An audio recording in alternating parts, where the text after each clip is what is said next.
announcements, followed by the invocation by Supervisor Locke. If you could please stand. I pledge allegiance to the flag of the United States of America and to the republic for which it stands, one nation, under God, indivisible, with liberty and justice for all. And now the invocation by Supervisor Locke. We are meeting tonight to conduct matters of importance, guide our hearts and our minds in the spirit of fairness, right thought and speech, so that we may reach a successful conclusion. Amen, and a happy Easter and happy Passover to all. Thank you, Supervisor Locke. Next item on the agenda is a motion to adopt the agenda for this evening. I'll call on Supervisor Albrecht. I move to adopt this evening's amended agenda. There's a motion and a second to adopt this evening's agenda. All those in favor say aye. Aye. Opposed? Motion carries unanimously. Moving on to the next item, and that's the time in the agenda in which we allow opportunity from anyone from the public to speak on any item on this evening's agenda or any item under county jurisdiction. Is there anyone who wishes to speak this evening? Please, sir, you can step right up to the mic. And if you could please state your name and address for the record, sir. My name is Randy Domer. I live at 5098 Island View Drive in the town of Oshkosh. I'm also the president of the Winnebago County Historical Society. Thank you. Please go ahead and speak. Okay. My thanks to the board for allowing me to address you this evening. I'm here to discuss an item on the agenda tonight referred to as Resolution 124. Specifically, there's one building in particular under consideration for raising, and that building is the Milk House or Dairy Barn located on Butler Ave. Just a brief history on, because of my ties to the Historical Society, I'd like to just comment on why that building is historically significant. In the mid-19th century, Oshkosh was just becoming a city, and the Civil War had just ended, and 1 in 7 people never returned from battle, and the war had taken its toll. As people came back home to Oshkosh, it wasn't unusual to see women and children working in the fields alongside the men during harvest as they tried to return to a sense of normalcy. Times were bad, and there was no money to hire hands to help with the work. Most people had little or nothing. There was no formal welfare system to care for the poor. It was not, it was not uncommon to find paupers, criminals, vagrants, transients, unwed mothers, the sick and the insane to all be housed in a single facility, the local jail. An article appeared in the Oshkosh Daily Northwestern on April 14, 1864, reading, "The County of Winnebago needs a poorhouse and a farm where paupers can receive proper care and can be made to contribute to the support of the institution." The land purchase to do that began in 1865 until they accumulated enough land for both an asylum and a poor farm. On this land, 6 years later, a poorhouse was built, that being 1871. Over time, other buildings were erected to house mentally ill patients and those suffering from tuberculosis. The idea behind the poor farm was to put poor people to work by operating a farm and selling the yield to become self-sustainable. By 1876, 67 acres of land were in production. Farm buildings were erected, silos, sheds, cow barn, root cellar, hay barn, hog house, laundry facilities, etc. Even an ice house was erected to hold the harvest of the ice from Lake Winnebago. The dairy barn we are talking about today was using as a milking operation on the poor farm. Due to the brief notice I received today's meeting, I was unable to extract the exact date of when the milk house barn was built, but my estimate would be in the late 1800s to early 1900s. In October 1965, an auction was held, liquidating all equipment and livestock from the poor farm, and most of those buildings were razed. There's so much more to tell on this story on our historic past, but in the interest of time today, I want to give you my reason for being here. What is at stake here today is not the age of the building in question, but what it represents. It represents a time in our past where local residents that were ill or poor were seeking out care. A few buildings that remain here are a symbol of those days from over a century ago when Oshkosh and Winnebago County was being carved out of the wilderness. I would like to ask this board to consider delaying the decision to raise the dairy barn, organize a committee that includes members of the Historical Society and a few other key members of the community to discuss what options might be available to repurpose and convert the site into a usable entity. Perhaps we could mark this location with a historical marker and tell the community the story behind it. Once things are torn down, they're gone forever. Let's at least give ourselves a little more time to weigh potential solutions that might work for both sides before we bulldoze this old building down. Thank you. Thank you, sir. Is there anyone else who wishes to speak on any item on this evening's agenda or any other issue? Please. And if you could give your name and address for the record, please. My name is Leah Heisner, and I live on Jackson Street here in Oshkosh. I am here tonight on behalf of what our DA will be presenting for the Mental Health Diversion Court. As an ex-incarcerated person who has spent quite a bit of time in the Winnebago County Jail, seeing people come in who have severe mental health issues, but instead of that being addressed and them being on medications or in therapy and taken care of, they're just repeatedly thrown into a jail cell. And they continue to commit petty crimes to survive, or because they just don't know any better because they're not medicated correctly. This program would reduce our jail population by so much and save our county immense amount of money. But it would also be helping taking these people out of the jail, getting them to see a psychiatrist on a regular basis on their medications, giving them life goal planning, budgeting planning, housing options, jobs, so they become an active member of our community and are paying taxes instead of just the repeated cycle of in and out of jail.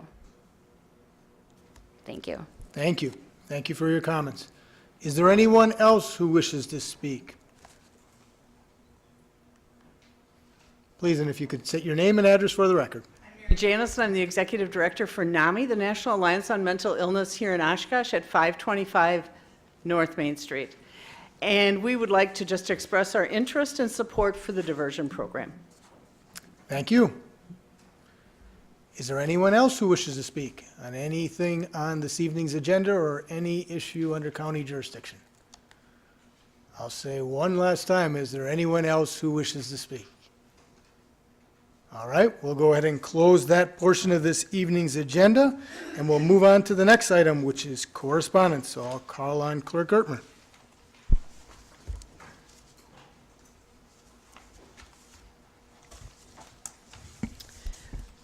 We have a petition for zoning amendment from Donald Pansy in the town of Neenah, requesting a zoning change from R1 to A2 for primary residence with 5 acres. That's referred to the Planning and Zoning Committee. A notice of claim from Brian Runkle for damage to his mailbox caused by a county highway department snowplow, referred to the Personnel and Finance Committee. And you have one resolution that was submitted from Dodge County. It's the resolution, an advisory resolution supporting legislation addressing illegal activities associated with adult entertainment establishments. And that's referred to the Legislative Committee. That's all. Thank you, Clerk Ertmer. Moving on to the next item, reports from committees, commissions, and boards. Any board members with any reports from commissions and boards? I see a couple. First, we'll call on Supervisor Eisen, followed by Supervisor Ellis. Thank you, Mr. Chairman. I'd like to report attendance at the Wisconsin Counties Association Judiciary and Public Safety Steering Committee meeting Friday, March 29th at Portage. Notable for the board's interest was the committee's vote to indefinitely postpone the Outagamie County's resolution to reduce the fine for possession of 10 grams of marijuana to $100. Thank you, Supervisor Eisen. Next speaker, Supervisor Ellis, followed by Supervisor Norton. Thank you, Chairman.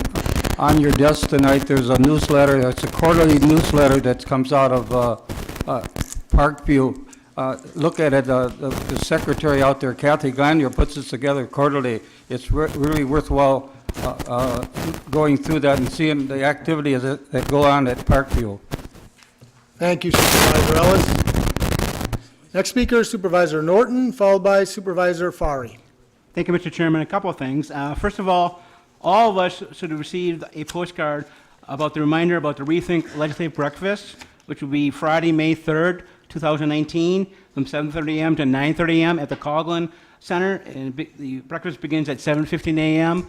And Emily Derringer says that it will not be the same issues that they talked about last year. So I encourage everyone to try to attend that and to learn more about Rethink and what the issues they deal with. The second thing, attending the Wisconsin County Association's Health and Human Services Steering Committee. A couple of things that we talked about that could be a concern of this board in the future. One is about the reallocation of how ADRCs are funded. There's some proposals in Madison to change how ADRCs are funded. Right now, they are funded by Tier 1, Tier 2, and Tier 3. And we have, that committee has not taken a position on it because we have not totally got all the facts and figures. And the second thing is, I hope if we have a legislative committee, we'll have bring it up. The Outagamie County Corporation Council, who deals with child support, came and talked to us about child support enforcement issue, who were awarded from in the governor's budget $150 million or so. But what also is in the Governor Evers' budget is we'll be losing money because he has taken away the provision where you get reimbursement for birthing costs. And I would hope that we have someone from child support talk to us because they could explain more. But while the governor is giving us money, in the long end we'll lose money from this birthing not being reimbursed for the cost, either from the father, because then they'll go on to the mother, or Medicare will pay. So, like I say, I hope that's on the agenda at the legislative committee meeting. Thank you. Thank you, Supervisor Norton. Next speaker is Supervisor Fari, followed by Vice Chairman Egan. Thank you, Mr. Chairman. Having been gone and missed the last meeting, I'd like to inquire what the status is of our legal question before the WCA, specifically the 2017 resolution addressing the airport. I'll call on the Corporation Counsel, Mary Ann Miller.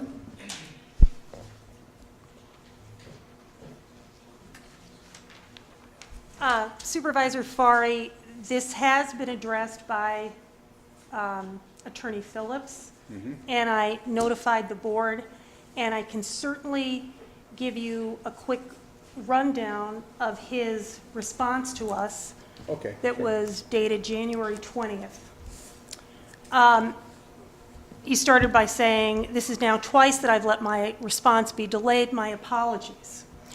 As we discussed in November, the analysis of board versus executive power is complex, and the statutes don't contain any great level of detail about the delineation.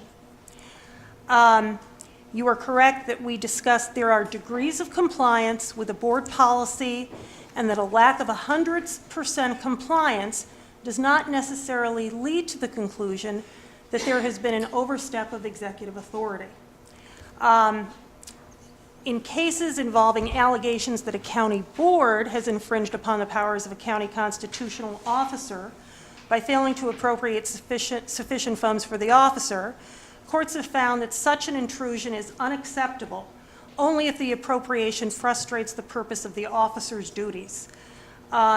In the examples you cite and that we discussed, there are a number of practical issues that impede the county executive's execution of a policy to demolish the airport building. There is discretion for the executive to exercise in carrying out a policy directive. As a result, the executive would not be in violation of any sort of law or statute by not completing the policy or otherwise not spending the money appropriated for such policy. Then he goes on to say, on the other hand, if the issue were simply in a disagreement between the board and executive as to whether the airport building should be retained or demolished, the board could make a policy decision about demolishing and the executive would be required to follow that policy directive. So the real question is, what language would be considered policies so that it could be binding? But we didn't get an answer to that. But I can certainly provide you with a copy of this email, as I did to, I believe, Chairman Ramos. Thank you for that explanation. It was my Sure. understanding that his response was not necessarily definitive to the question. So I assume we're still waiting for that response? I would agree with that. So and she was Mary Ann Miller, Corporation Counsel, was referring to that towards the end. To me, there was some ambiguity in that response because he talked about policy versus budgetary allocation. So my understanding is essentially if there was approval for a budgetary allocation, which was the case, it was an amendment adding funding, then that would be something that would not be binding. But if it was policy, then it might be binding. So I asked the very specific question, what wording would be required of this board to require the county executive to take the action that a number of folks were looking towards with that budgetary allocation for that, or frankly, any other resolution in the future, because in my view, it's really not just about that issue, and I think I'm probably speaking for a number of folks, but the question would be, where is the opportunity for the board going forward with any other issue that might come up The much similarly? broader issue, yes. So I've asked that very question, You even asked it directly to Yes. Attorney Phillips. yes, but I don't have the response yet. And when did you ask that question of him? if I might ask? It was a good month ago. I've asked it Okay. twice. So we're still waiting for a response to your question and more definitive response perhaps to your initial question.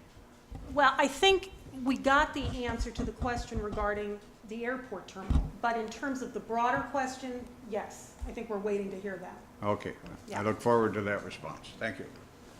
Thank you, Supervisor Fari. Next speaker is Vice Chairman Egan, followed by Supervisor Smith. Thank you, Mr. Chairman.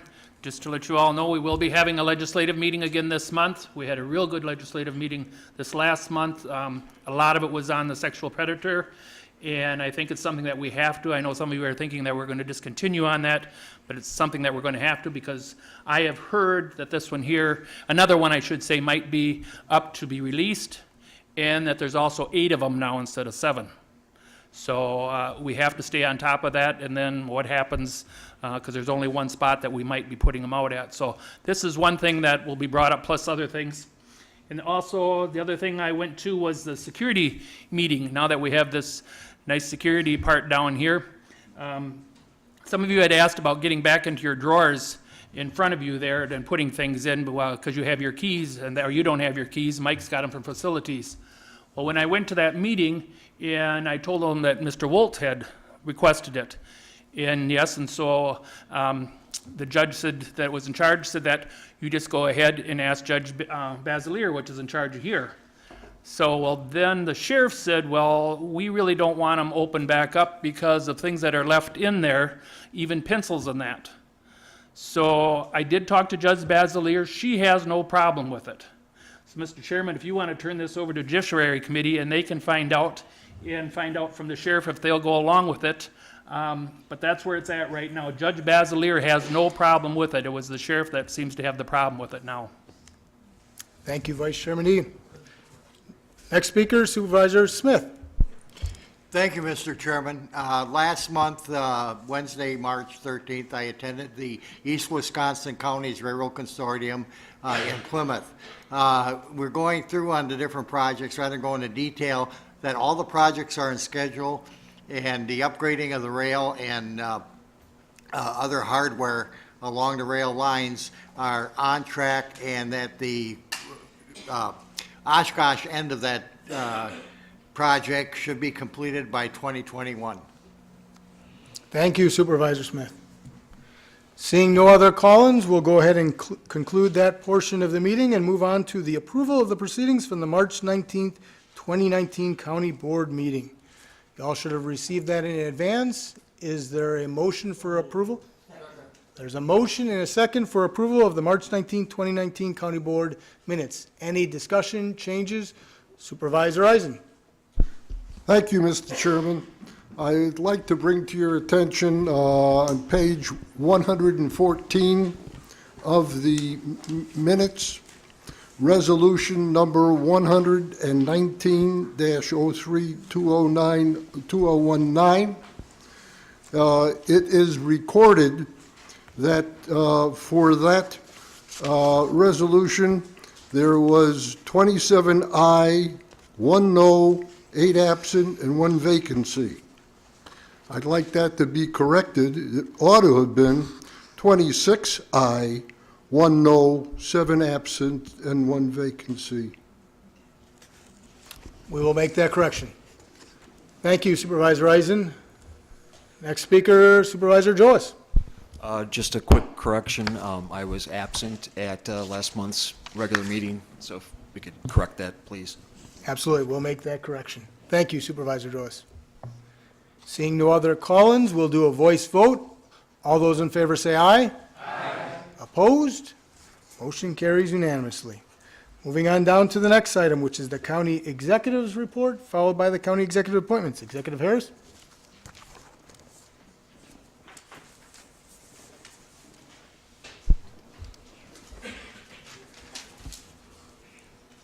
We have preliminary unaudited numbers for 2018, and it appears that the general fund has actually increased by $3.7 million, which is a significant improvement over the budgeted decrease of $3.1 million.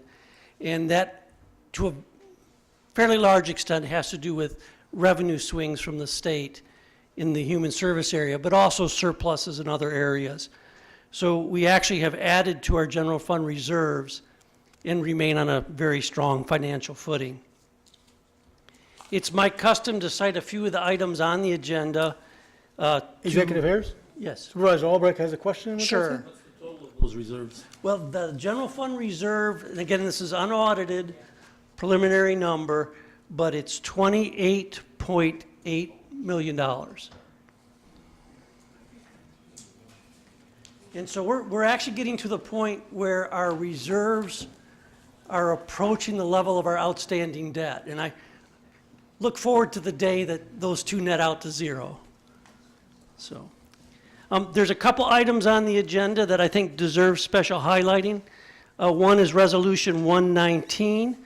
That's $6.9 million in capital projects on our county roads and also some parking lot projects. And, you know, it includes that troubled intersection at Oak Ridge and CB, and I'm pleased to see that that's moving forward.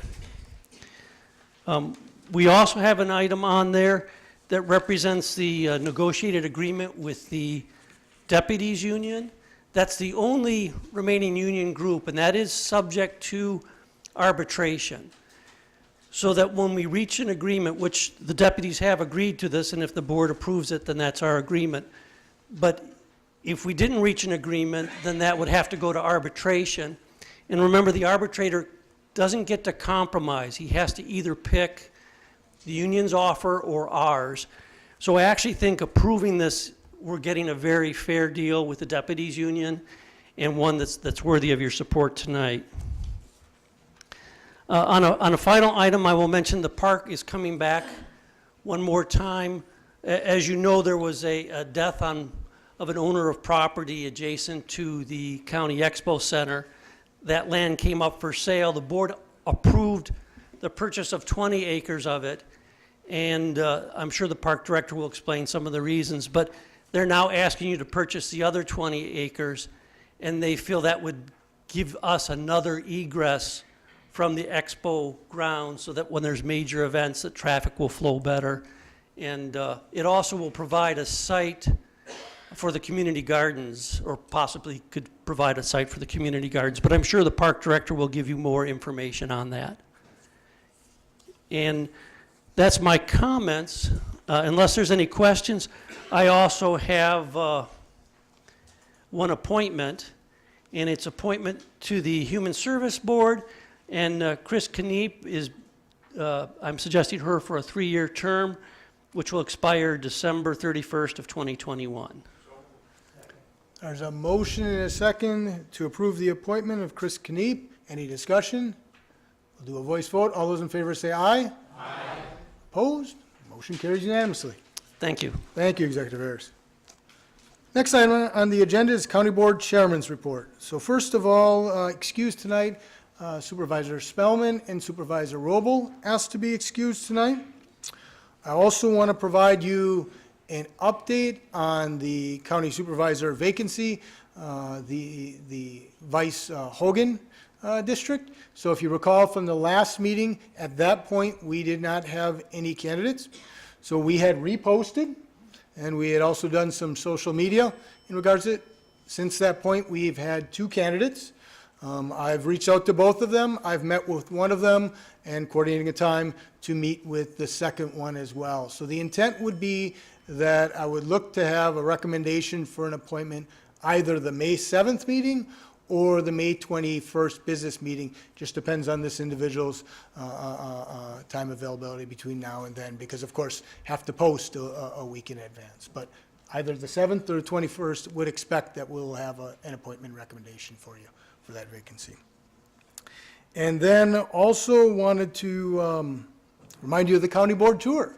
So reminded you in the last couple of meetings, so we're approximately a month away. So just as a reminder, it's Monday, May 20th. That's the Monday immediately prior to our Tuesday, May 21st business meeting. So if you could please do the best to attend, that would be wonderful.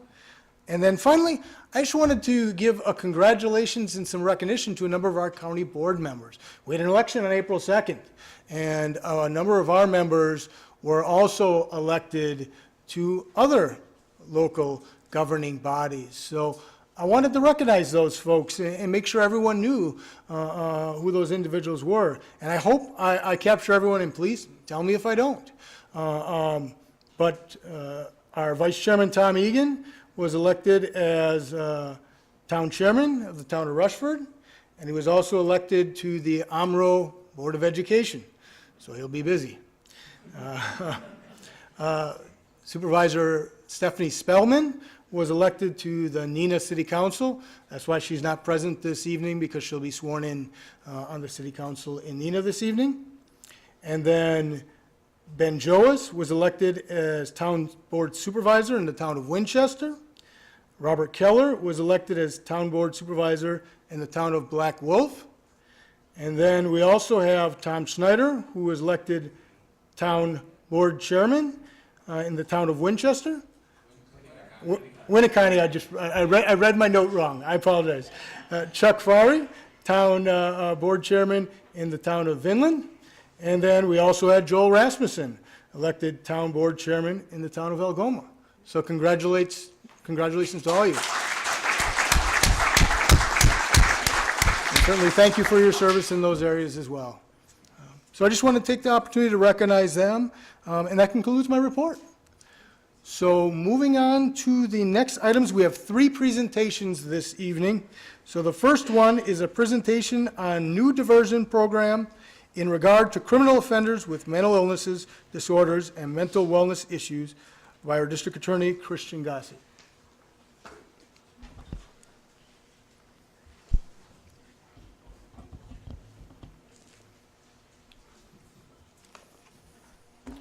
This is a little sketchy. Give me a second. All right. My understanding is I've been given 10 minutes. The good news is I'm only going to need 15. And at some point, I may step out over the cord and trip and fall. So hold your laughter at that point in time, please. Oh, and I already have the wrong slide up. We're off to a good start. Okay, so addressing mental health in Winnebago County. And bear with me as I try to juggle all of these things. Really, what I'm hoping to do a few things here. Can everybody hear me okay? Because I can't tell what I sound like in the room. Okay. I want to provide some clarifications about what's happening with mental health, what we're doing currently, and how this presentation came about. I also want to remind everybody that we're just talking about the criminal justice system. DHS and Winnebago Mental Health certainly do a lot more outside of the criminal justice system. So we're talking about the overlap with the criminal justice system. And the program that we're talking about isn't really a new program. It's a developing program. It's one that's been around for 2 or 3 years now that we hope keeps getting better as we go through. So let's talk a little bit about the history of how we came up with our mental health strategy.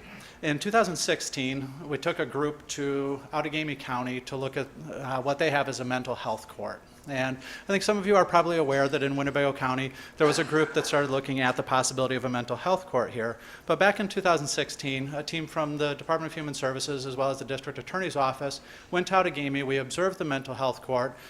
We looked at how people got to the mental health court, what happened while they were in the mental health court, and we decided it wasn't a really good fit for what we were trying to accomplish. In 2017, I was taken to Miami by a national think tank that I work with, and they were specifically addressing the issue of mental health and people with mental health who come into the criminal justice system. Miami has a very high incidence of mental health, somewhere around 25% of the population. They started with a mental health court, and it was actually a judge there, and I'd tell you his name, but I'd get it wrong. And he wouldn't know, I guess, but it was something like Lietzen. And the judge realized that the mental health court wasn't really proving to be very effective. So he decided to start moving towards diverting individuals out of the criminal justice system altogether.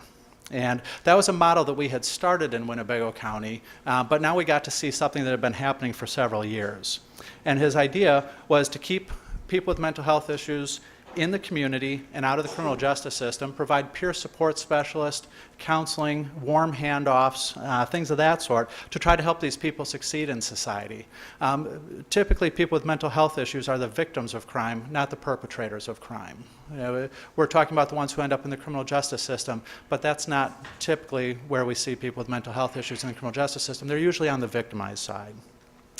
In 2018, the same national think tank took a member of DHS as well as myself to New York, and they provided us with, they took several prosecutors from around the country, and they provided us with mental health professionals covering pretty much every area of mental health intervention, and they helped us work through and develop some different mental health and criminal justice strategies. And again, the goal was just to keep people out of the criminal justice system.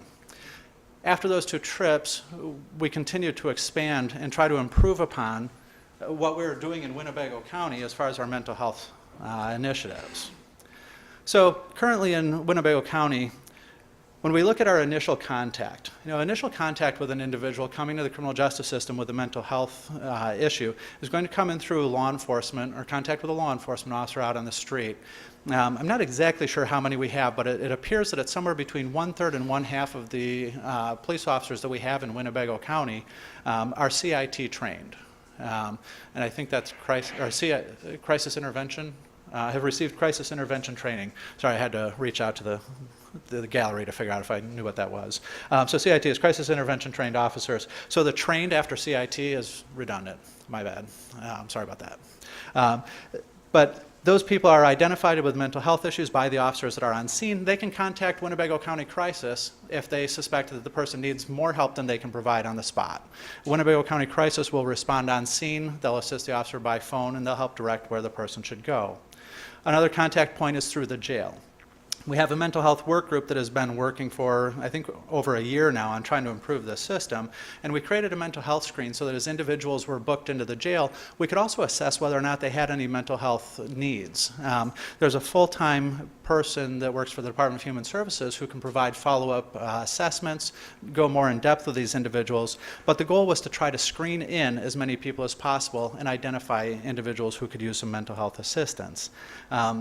I just found out today that something seems to have gone amiss, and we've only had about 8 people screened since the beginning of the year, so we'll have to figure out where we went wrong there. But then the third point of contact is with Crisis themselves. A person could contact Crisis directly. Now, any of those ways where somebody gets put in contact with crisis can pair them with either inpatient or outpatient treatment, supportive contacts, they can do phone follow-ups, crisis bed placements, they can address acute mental health crises such as suicidal thoughts, acute psychosis, and so on. And all of this can keep people out of the criminal justice system, so they can be addressed before they're taken into custody or before they get to the district attorney's office for possible criminal charges. When we jump ahead, there's people who obviously slip through the cracks and then they end up in the district attorney's office. So now these are people who have been arrested or they've been referred in for criminal charges. We have partnerships between the District Attorney's Office, Department of Human Services, and Winnebago Mental Health to address varying levels of issues with mental health, or individuals with mental health issues. For low-level offenders, we do an assessment in the District Attorney's Office as these people come into our office. We do a COMPASS evaluation, which is a risk needs assessment. We also do a mental health screen. If somebody screens positive for possible mental health issues, then we send them to DHS for further assessment, and we require that they go there in order to not face criminal charges. So we use the ability to charge people to convince them to voluntarily go get further assessments and get help by DHS. So far, we've conducted 1,909 mental health screens. 572 have screened in for possible mental health issues, which is about 30% of the individuals. The measure we're using is the National Institute of Justice Mental Health Screen for both men and women. That's how we're addressing lower level offenders. We're able to divert them out of the criminal justice system, get them to the services they need through Winnebago Mental Health, or I'm sorry, through Winnebago DHS or private organizations. For individuals with higher needs, more serious mental health needs, we have a partnership with Winnebago Mental Health Institute. These individuals not only have more acute issues, but they're also the ones that we hear the horror stories in the jail about the expenses, tearing things apart, eating light bulbs, things of that sort. And so what we've been working on with Winnebago Mental Health is that we staff these cases with a crisis worker, somebody from Winnebago Mental Health, and somebody from the district attorney's office, and we try to resolve as quickly and efficiently as possible what's going on, what the underlying issue is, and get the person stabilized. Historically, it used to be that people from Winnebago Mental Health who were acting up there would end up in our jail for long periods of time. Now the goal is to stabilize them, get them back to Winnebago Mental Health as quickly as possible. All the services are available there, and we just don't have any services available in the jail. The diversion interventions by the Department of Human Services. So once we divert somebody, and again, DHS is available all the time to help people, but people have to have the wherewithal, the self-introspection to know that they need to go and get services. When they present to the criminal justice system, this is another opportunity to interact with these individuals, because now we can utilize the criminal justice system in the district attorney's office to essentially force them to go engage in treatment and assessment, medication, things of that sort.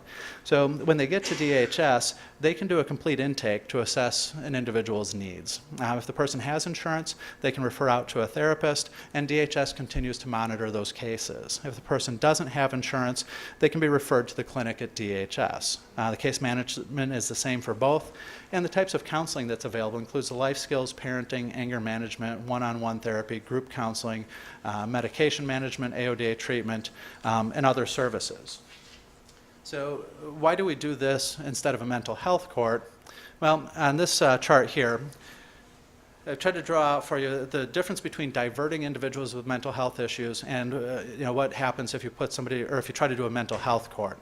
And in the top one, you can see with the diversions, everything that's colored in red, or orange if you're looking at the screen, it's red on my paper.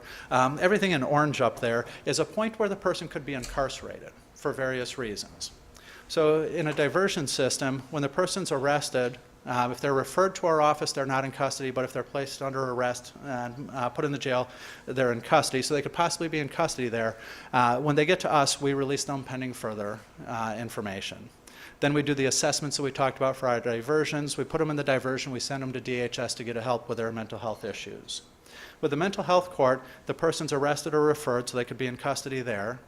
We have to charge them, because you can't get to a specialty court unless you're convicted. So we have to charge them with a crime, then they have to have a bond hearing. Oftentimes, people with mental health issues will do things like miss court appearances, fail to comply with the terms of their bond because they're unable to comply with those terms. So then they can end up sitting in custody because they're not complying with the terms of their bond or they're not showing up for court. So they could sit in court if somebody asks for a competency evaluation to determine if the person's competent or not, then they sit in custody while that's happening. If they're found not competent, then they sit in custody while they're restored to competence through treatment and counseling. Then they're finally convicted. So now they've been incarcerated for various periods of this process, they've been convicted of a crime, and then we have to get them to accept probation, because nobody has to go on probation. So if the person says, I won't go on probation, you still can't do mental health court. So if we get them to take probation, then they can go to mental health court. The reason the mental health court is also colored orange on your screen is because if somebody doesn't comply with the terms of a mental health court, the only repercussion you have is to incarcerate them for not following the conditions they were supposed to follow. So using jail for noncompliance puts them right back to where we think we should be trying to avoid. And everybody we've talked to, all mental health professionals agree that jail is very bad, typically, for people with mental health issues. By using the diversion model, the biggest benefit of that is that we put the mental health professionals in control. When we do a mental health court model, then we put the lawyers in control. And we can do a show of hands who thinks lawyers should be in control of mental health. Okay, so you guys all get it too. So that's why we don't do a mental health court, and that's coming from a lawyer, of course. So where are we heading? So we have another committee. We have our mental health committee who's been working on all these things. But the next step is going to be coming to you as a proposal in the near future. And we believe that this is going to be an exponential improvement in continuity of care. Continuity of care, I think, is key when you're talking about mental health issues as well as AODA issues. But right now, for people at the point of initial contact, as well as people coming out of the jail, right now, if you come out of the jail, you're just released. There's nothing there for you. If you come off of probation, there's nothing available to you. If you're released from Winnebago Mental Health, you just walk out the door when you're done. And so we're looking at how can we provide continuity of care. We're also looking at how can we reduce jail usage for individuals on bond as well as on Department of Corrections holds. So those individuals that we talked about with mental health issues who are sitting in our jail because we don't have any services available to them, if we can plug those gaps, we can reduce our jail population. And this plan would also look at increasing access to state and federal finances. A lot of these people we can get Medicare, things of that sort for, but they don't go get the services themselves. They don't sign up for it. They don't know how to. So if we provide that, we can actually see some reimbursement come back to our county for that help. And on the screen, you got to make sure the colors are the same there. They're green and blue this time. So the green boxes represent interventions for incarcerated low-level offenders, including people with mental health issues, all of the different opportunities that we'd have to interact with them. The blue boxes on the right represent services that could be consolidated and offered. Many of them are already available, but they're scattered, they're in different places, and individuals with mental health issues aren't going to be able to go find them in any reasonable way. So this is a rough draft.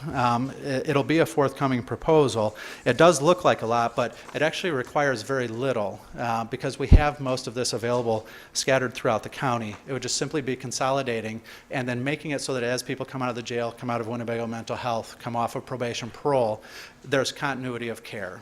They're provided services on a temporary interim basis until we get them into long-term care, get them set up with peer support specialists, things of that sort. So we have a lot of people that are working on this, and we believe that this is going to be a long-term solution for a lot of individuals with mental health. We also believe it's going to be a long-term solution to reducing our jail population.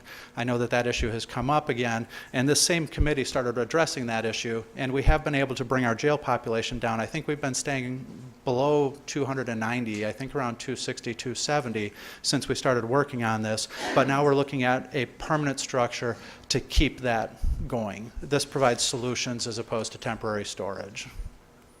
And hopefully there's no questions because I don't know a whole lot about mental health. Never mind. I have a question. Years ago, Judge Williams was part of what they called the fifth standard. Supervisor Albrecht, you were second in line, so if I could please have Supervisor Wingren first, and then I'll call on you. Supervisor Wingren, followed by Supervisor Albrecht. Thank you, Mr. Chairman. Thank you, Mr. Gossett, for that presentation. It is a multifaceted topic, and I think that the danger is to think that they're all simple solutions to very complicated problems. And I know that many people in the county, various departments, various individuals have worked together fantastically, I might add, on various pieces of this puzzle. And I think your challenge and others' challenges is to get these people together to make one good plan that everybody's aware of and that works. And I think the first thing is a lot of people in the public think that the sheriff puts people in jail. Well, he physically does. But the district attorney is the one who decides, am I in or am I out? Yeah. No, you don't get to vote. Anyway, but it's you, basically, that decides. Yep. And my concern in all of this is the more that's said and done, the more is said than done. And I'm very concerned about the issue of suicide in this particular process. Very concerned. I think before I support any program, I want to see a specific part of that program having that topic addressed. To me, that's very important. And the diversion model, I think that's a good plan. That kind of a process, I think, is really good. And I think as I mentioned to you just recently, our county is on the leading edge of so many of these programs, yet we hide it under the barrel. It's our fault. The public doesn't know. For instance, the Safe Streets initiative. There are so many programs there that take care of all kinds of people in all sorts of circumstances. We need to make that more aware to the public, and the continuity of care, as you mentioned, I think also is another key to this. So there are lots of components. There's enough for all of us to get involved, and we need to all pull in the same direction. So I commend you and the other people that are working on this. Thank you very much. Thank you, Supervisor Wingren. Next speaker, Supervisor Albrecht, followed by Supervisor Fari. Years ago, Judge Williams came up with a thing called the fifth standard, where family members could go to court and have the individual ordered to take medicine. And then if they take their medicine, everything is fine. Well, I was involved with an individual like that. And then the day of her medicine, that the judge says on 1 year, you no longer have to be a part of the court. Well, then the next time she had some idea, or she had voices talking to her. So she appeared before the court in handcuffs and leggings. I mean, do you do that to people too that are nonviolent, and bring them to court in leggings and handcuffs? I think they come in handcuffs. I think if they're concerned about being violent, they bring them in leggings. I think they use those sparingly. And I'm sorry, I don't really know that I'm not involved in those decisions. Thank you, Supervisor Albrecht. Next speaker, Supervisor Fari, followed by Supervisor Gabbard. Thank you, Mr. Chairman. I applaud this initiative. I think it's really, really a good idea. I would ask the question, though, and perhaps the body or the chairman can refresh my memory. Didn't we approve, I believe it was last fall, the construction of a new building to house those people with mental illness? And if I'm right in that thinking, how does that tie in with your proposal? I believe you're talking about the crisis facility. Yes, I believe that's correct. Yeah, and is that 12 beds? 16. 16 beds. And crisis has been a part of this. Several different areas of Winnebago DHS have been. And crisis, I think, finds itself right in the middle of a lot of these situations. So that's probably the initial evaluation. An officer would take them to that facility for evaluation, and then we would go from there. I'm saying a yes. Okay, that's good. Thank you. Certainly. And I'm sorry, the mental health side, I have to defer to the people that know. Thank you. Thank you, Supervisor Fari. Next speaker, Supervisor Gabbard, followed by Supervisor Shorsey. I have some comments for you, and I have some questions. First of all, diversion programs seem to work well in Winnebago County. I'm glad to see this because I don't think that people with mental health issues should be in our county jail. So it's twofold. It it, like you said, it releases people from being incarcerated that shouldn't be, and you have a diversion program that will take care of these people. My first question to you is, and I know nothing is normal in this, but how long a process, on the average, and I know that people have different mental health issues, my concern is how long does it take under this program, would you think, to process someone through all of these steps versus the mental health court? Because mental health Yeah. court, I don't like the incarceration. Yeah. So if Sally Smith came in or Sally Jones came in and she was one of these people and didn't have a really bad psychotic problem but had mental health issues and you didn't want her to be incarcerated, how long would it take for her to get to a point where she would have some peer support at the end of this?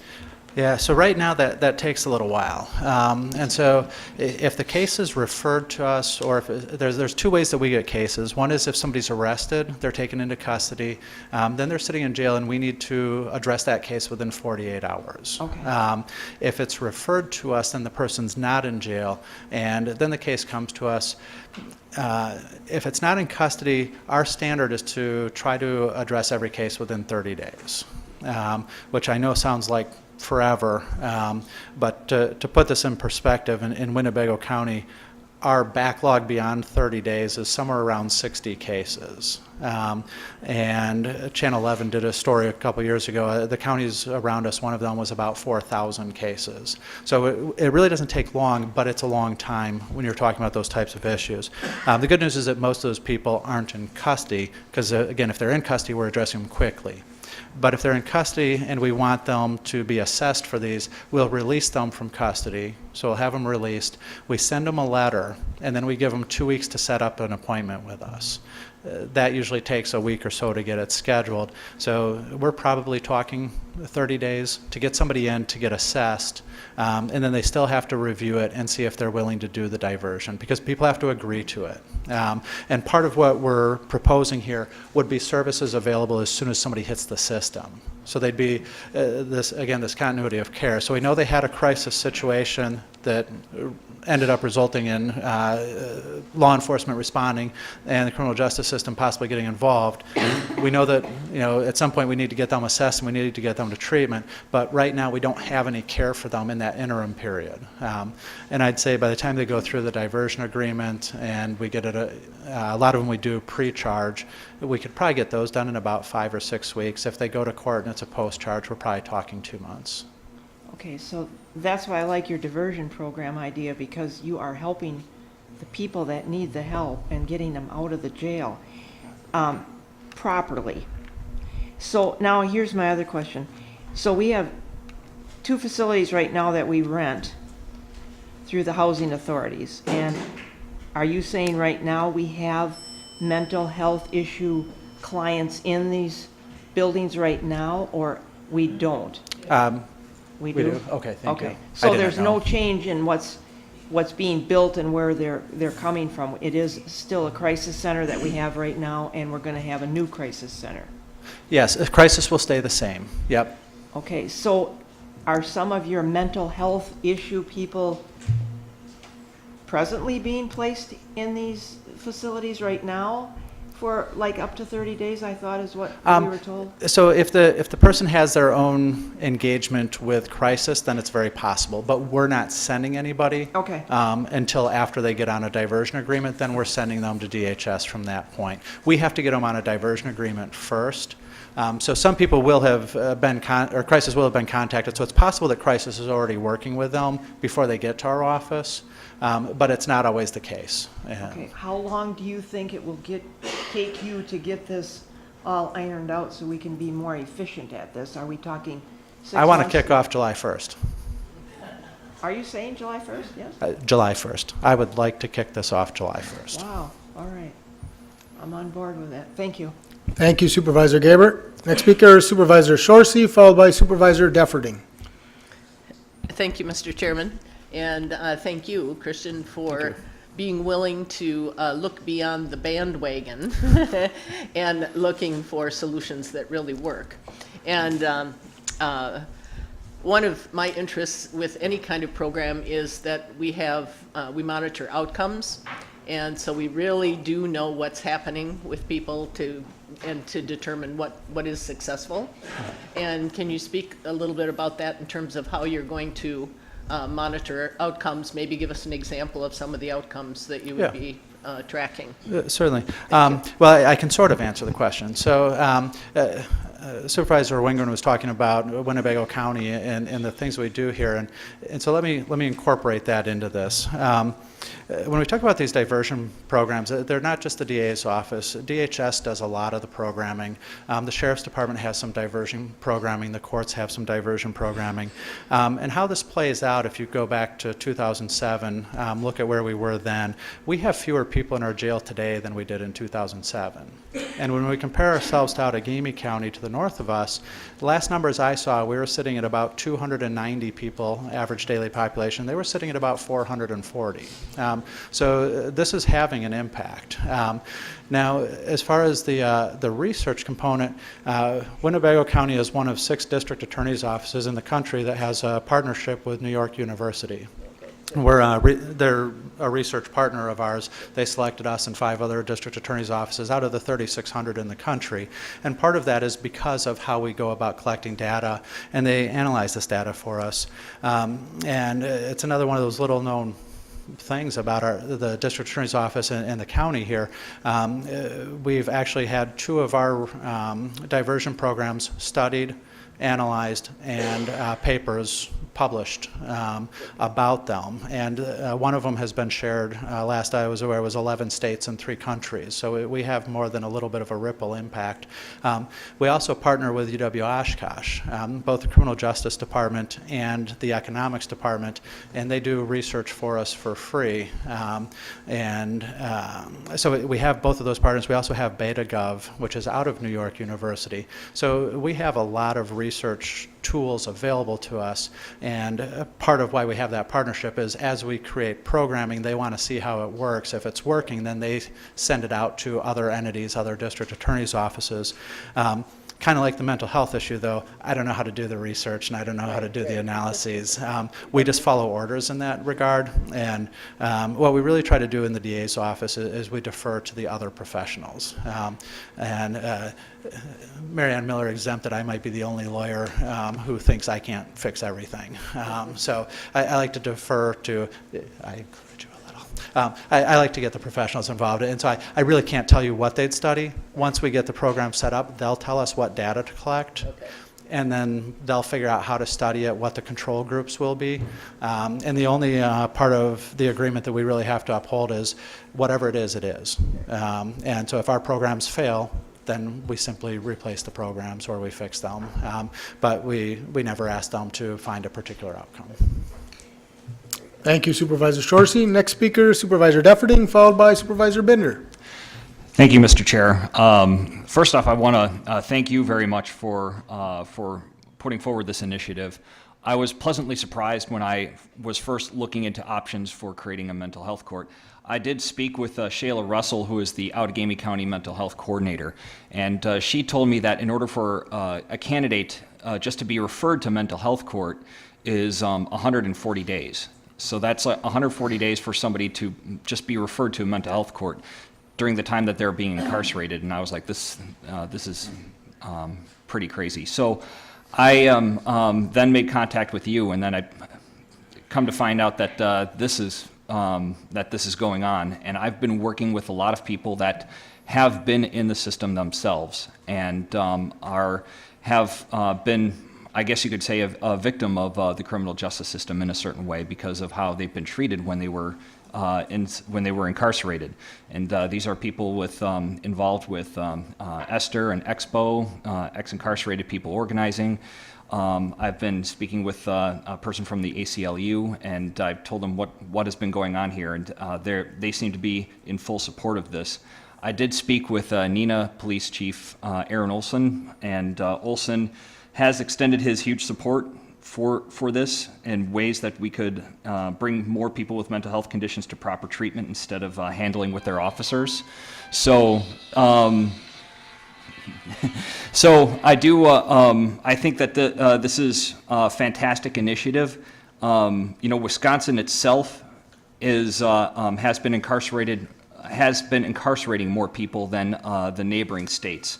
And the numbers are pretty alarming, too. I mean, I do have some numbers here from the U.S. Census Bureau figures where it has Wisconsin, jailing almost twice as many as some people in neighboring states like Iowa and Minnesota, and including Michigan.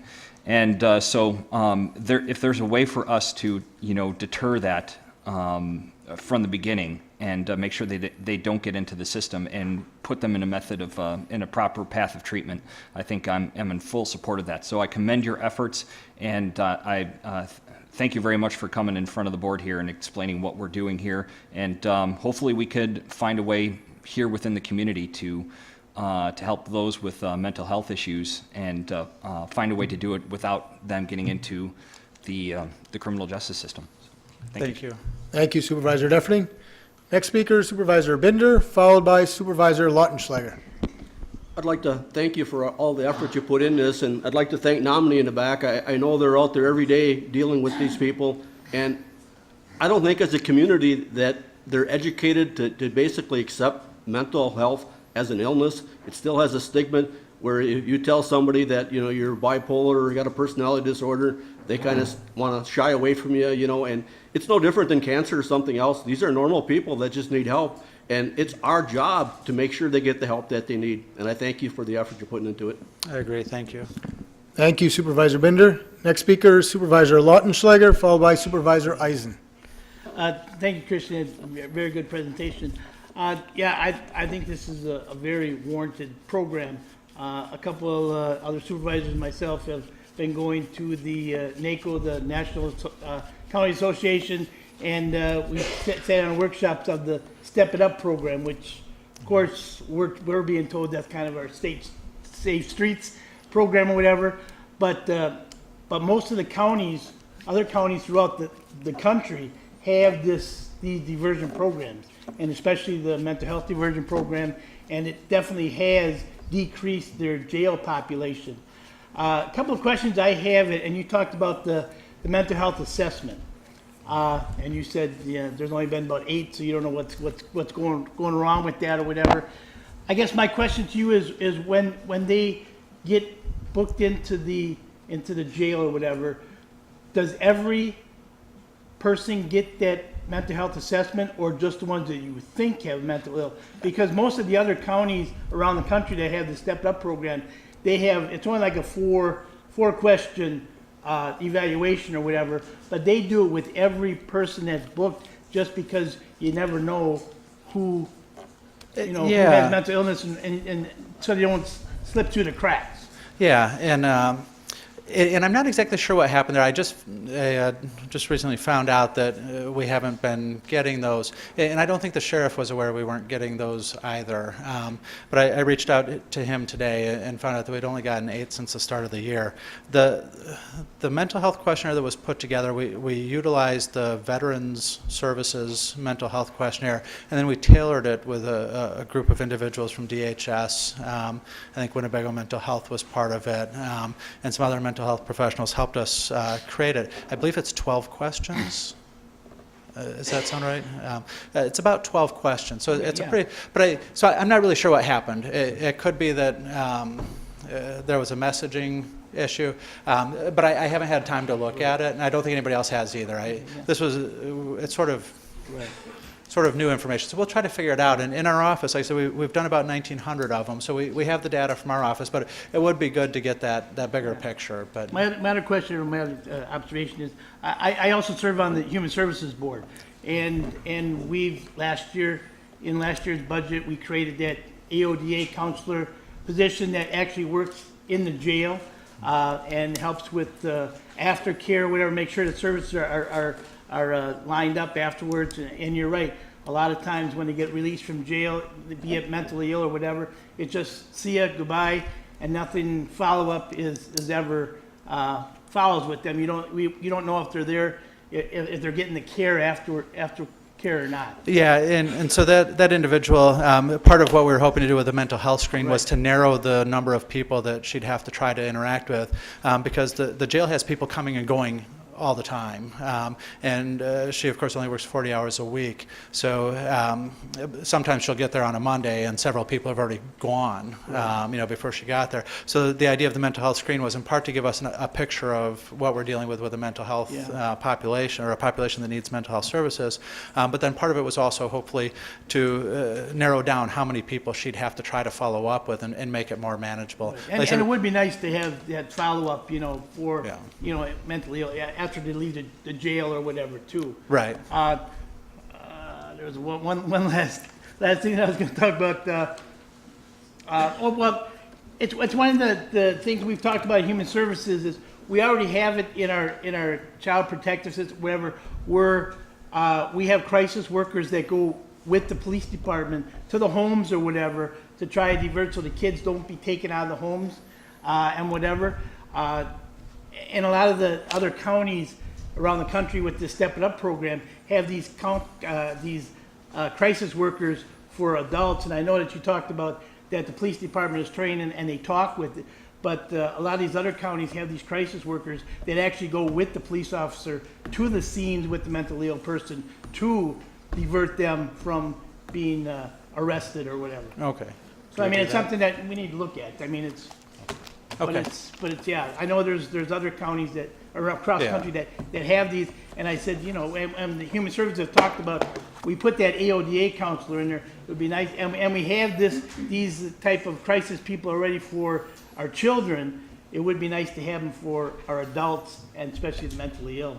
They could go with the police department on these certain calls or whatever, if they know that they're going to be interacting with the mentally ill person. Yeah. Thank you. Thank you. Thank you, Supervisor Lautenschlager. Next speaker is Supervisor Eisen, followed by Supervisor Wojciechowski. Thank you, Mr. Chairman. Mr. Gossard, what kind of budget is it going to take to make this kind of program successful? So I think what we'd be looking at, mostly we're talking about a reallocation of services. So again, we have these services available throughout the county. We just don't have them available in a way that anybody with mental health issues or a doctoral degree in law is going to be able to figure out how to find. So the idea is to really pull them together and make it a one-stop shop with warm handoffs, peer support specialists, and people to help them navigate this.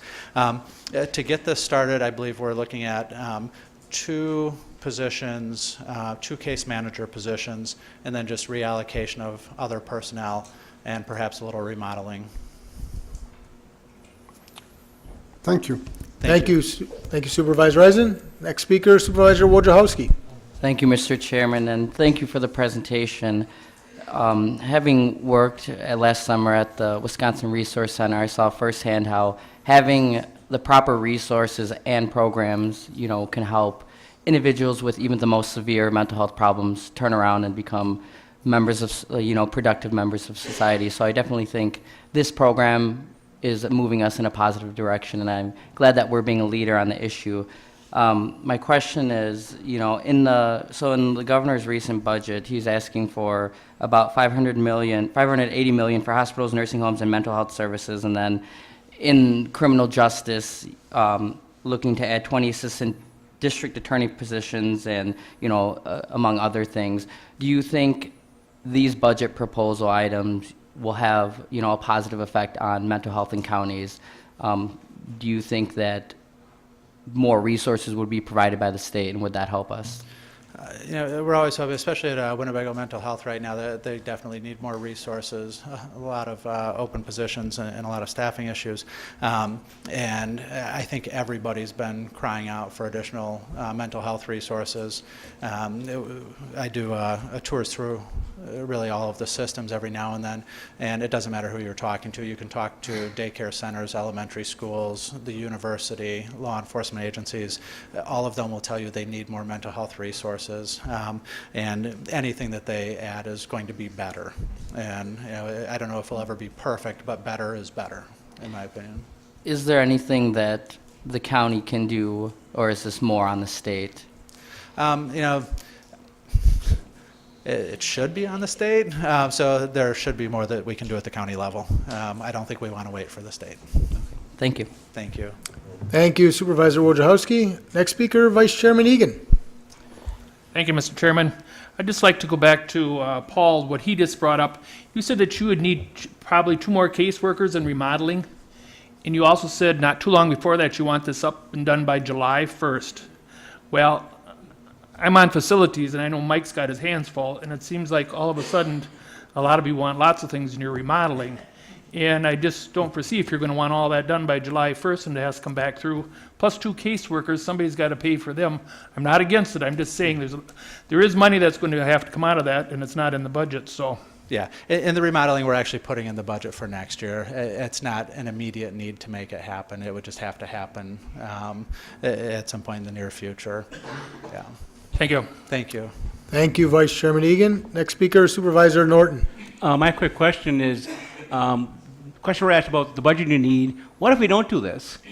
Could you and the sheriff tell us, what if we don't do what you propose? How much is it going to cost us if these people are incarcerated or whatever? And if when you bring this proposal back to us, I think that's what we need to firm up the support. I'm all for it, but I think to firm up the support from others is what if we don't do this? What are the costs going to be to us? Thank you. Thank you.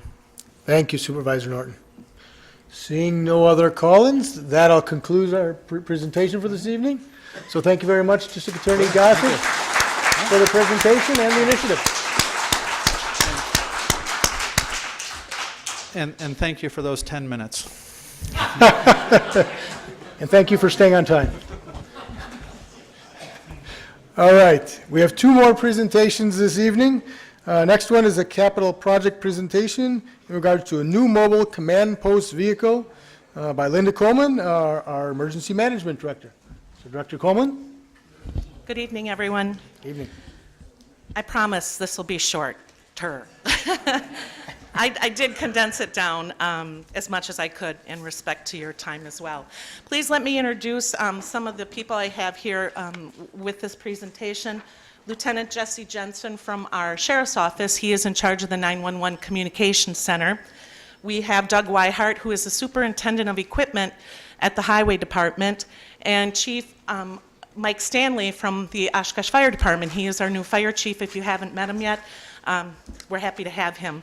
Also, my Deputy Director, Eric Rasmussen, who's sitting right behind me.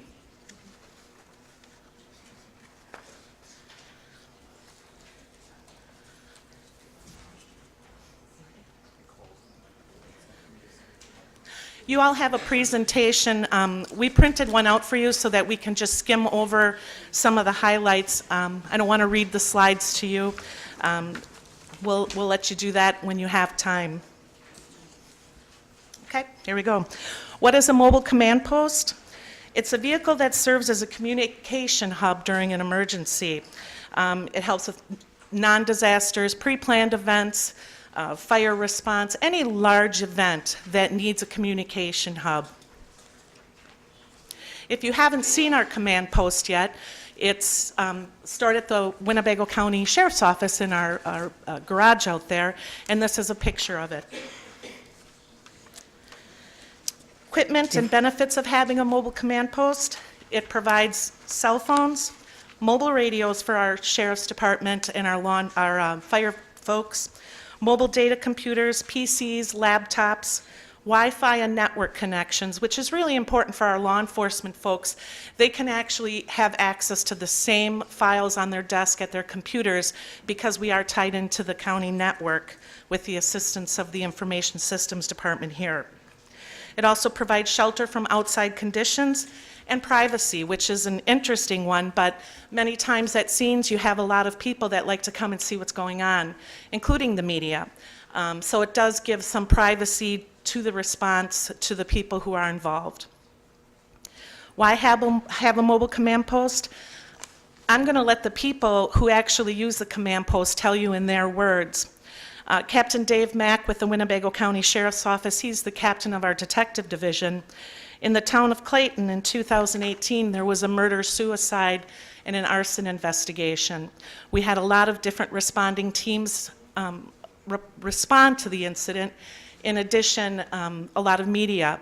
There needed to be an investigation, there needed to be some privacy, and they needed to have a scene with security so that they could conduct their investigation. And the command post was a viable vehicle for them, so they could establish a staging area and gather all the resources and make a plan. Chief Tim Seaver, Fox Crossing Police Department. In May of 2018, the Trestle Trail Bridge once again had an officer-involved shooting. The Department of Criminal Investigations came to the scene, and they needed a command post to conduct their investigation, as well as have a place of privacy as they conducted interviews, as the scene was operational all evening long. So they needed also shelter from the weather and as they conducted their investigation. Lieutenant Justin England from our Sheriff's Office, he's our SWAT commander for our Sheriff's Office, and he simply states it's an on-scene tactical operations center. Tactical planning, asset command and control, negotiations, intelligence gathering, communication, and media relations is what it's used for. We always want a successful and peaceful end to any of our SWAT incidents. Captain Greg Cianciola, he was involved in 2003 with two young men that were duck hunting in the town of Black Wolf. Unfortunately, their boat capsized. At first, it was a rescue operation and then turned into a recovery operation. With the gentlemen that were involved with that, our dive team, and the weather conditions were not good. It was cold, it was rainy, and the divers needed a place to warm up, refuel, get ready to go back out and dive, which ended up being a recovery. Captain Todd Christie from our Sheriff's Office. In 2013, two snowmobilers went in Lake Winnebago in the Neenah Menasha area. Again, that started out as a response, hopefully some good response. It was not. It ended up being a recovery operation, but the command post was deployed there for multiple days. Chief Mike Stanley from our Oshkosh Fire Department. He is asked to use the command post for our pre-planned events, Country USA, Rock USA, and EAA. They are not supplied with the command post for those events or a building at any of those. Our Sheriff's Office does get a building at all of those events. So the Oshkosh Police Department uses their own command post, so they're looking to utilize ours. Lieutenant Trent Martin from UW Oshkosh Police Department. They like to use it for some of their larger concerts. The command post has been essential in allowing our department to have a primary location for briefings, meetings, interviews, citation, arrest processing, while still remaining visible during these large events. They utilized it during the NCAA Division III tournament run that their football team was lucky to be participating in, and they had it out at Keller Field for all of those games, and it helped run their incident much smoother. Agencies trained to operate the command post, you can see them all there. A lot of the city departments, but if some of the townships and the volunteer fire departments don't have trained drivers, we have a driver list. So anytime they need the command post, they just give the 911 center a call, they contact us, and we'll provide a driver, and we take it out to their scene. One of the most important things of a command post is having communications. If you have a response to a scene, one of the biggest failures that tend to happen is communication. So it's really important that we address this in our command post. To have a successful response, we want radio coverage, even in different terrain, especially on the western part of our county. It also provides better unified command, aids with interagency communication, and then you have your communication equipment right there and ready for you. And our SWAT negotiating team also uses it, and you'll see a couple pictures of there as they're utilizing it during training. They work right next to the actual SWAT team that's out on the grounds, and they're negotiating with who's ever in the house that they're trying to come to a peaceful resolution with. Why do we need a new command post? We had an evaluation done by our highway equipment superintendent, Doug Weihart, who's here. So for some of these reasons, if you have any questions, he is here to address any of your concerns or questions. The age of vehicle is 23 years old. The age, 20 years, is life expectancy. Unfortunately, this piece of equipment was not built correctly for the weight that it does have on it. So he was thinking more like 15 years to 20 years, and we've definitely outdone that estimate. I think the most alarming thing to us is he took it out for a drive, and they do all our maintenance on the command post as well. He said the frame of the vehicle on the chassis is unstable and sways when moving, which is hazardous to the occupants as well as other vehicles on the road. The frame, suspension, brakes, and steering components were under-designed and built to handle a much smaller vehicle. As we get better in response, we get more computer equipment, we get larger equipment that needs to be on that command post, and that definitely has changed the weight of it over the years. One of the examples where we would have loved to use it was recently at the February 24th 131 car pileup on I-41. Battalion Chief Chuck Hobley from the Oshkosh Fire and EMS unit was on scene, and he requested that the command post be there. Because of the weather conditions, the swing, the unreliability of it, and its condition, it was rejected and it could not go out on the scene. But having the incident command post with someone from the Gold Cross agency who was there, Oshkosh EMS, the Sheriff's Office, and the Town of Neenah Fire Department, communicating in one location would have helped with the response and would have been maybe even more successful in getting that highway back open. Why do we need a new command post continued? Parts are no longer produced. Engine transmission will take longer to locate. The auxiliary power unit is operating currently with very high engine hours. Failure of the generator engine will shut the command center down with no estimated time to return to service. Failure of the APU would require total APU replacement and wiring updates. The HVAC units are not very dependable. Jesse was at one of our trainings when it was about maybe 5 degrees outside, and he was operating with no heat, and he's cold. The brake system frequently malfunctions. My former deputy, Bernie Sorensen, was operating it and completely lost brake control. There was no brakes with it. Bottling, leveling, stabilization system starting to fail due to age of equipment.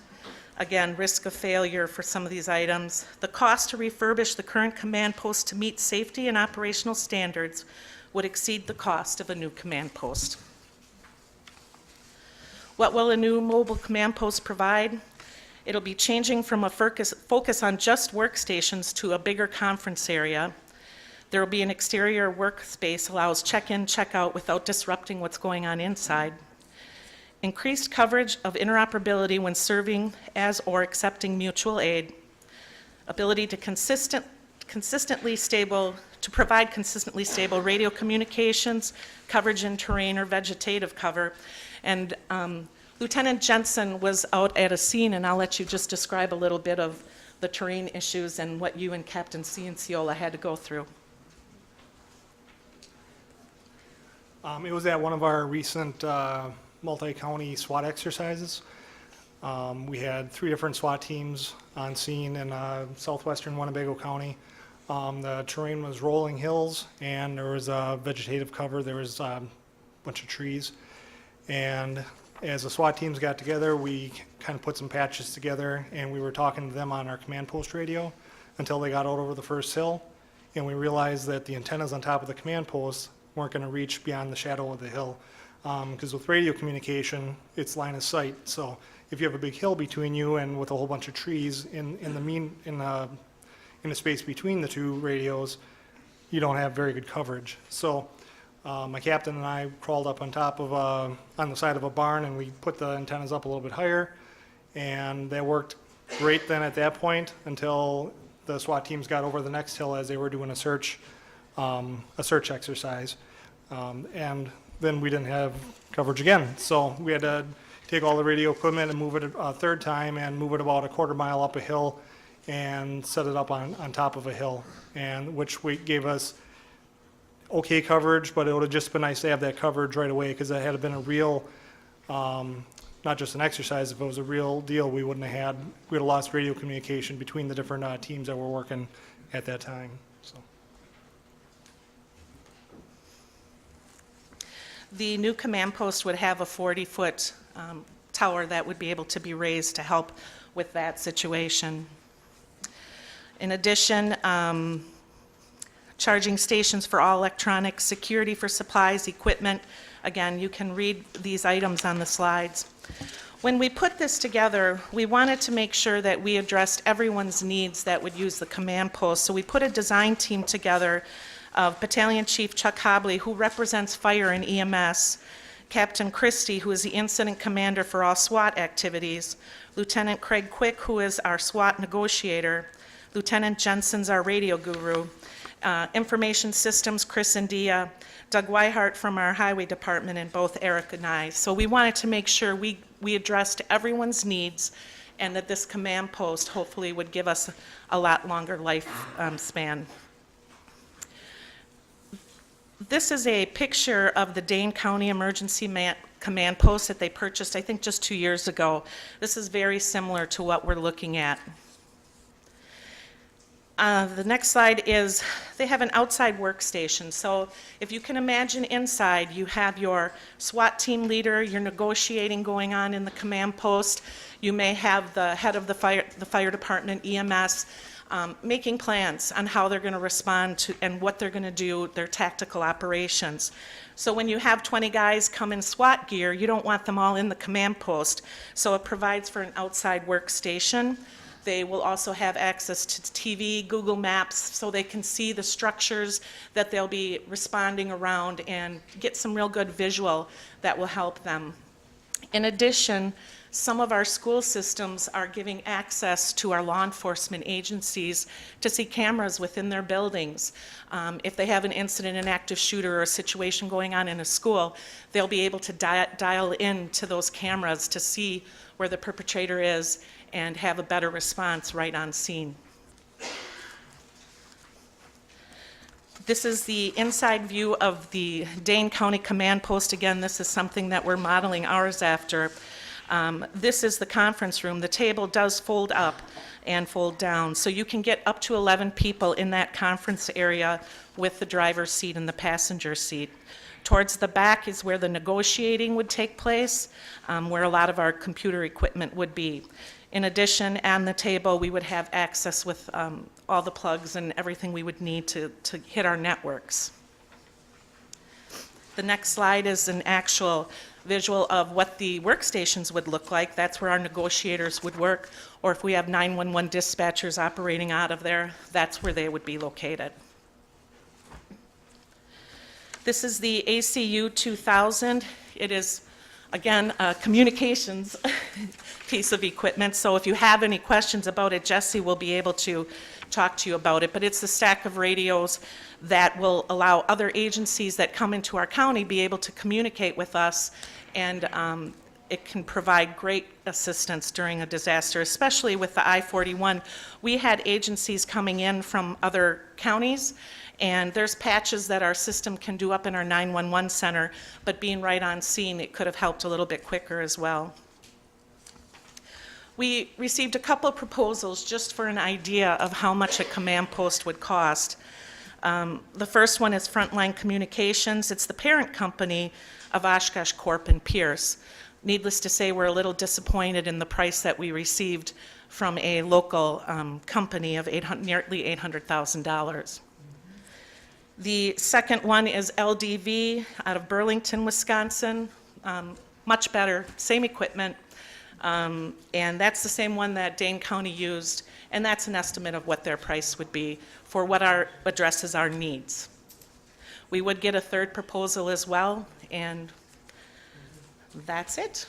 Does anyone have any questions? Any questions? We'll open it up for any questions. I'll call on Supervisor Powers.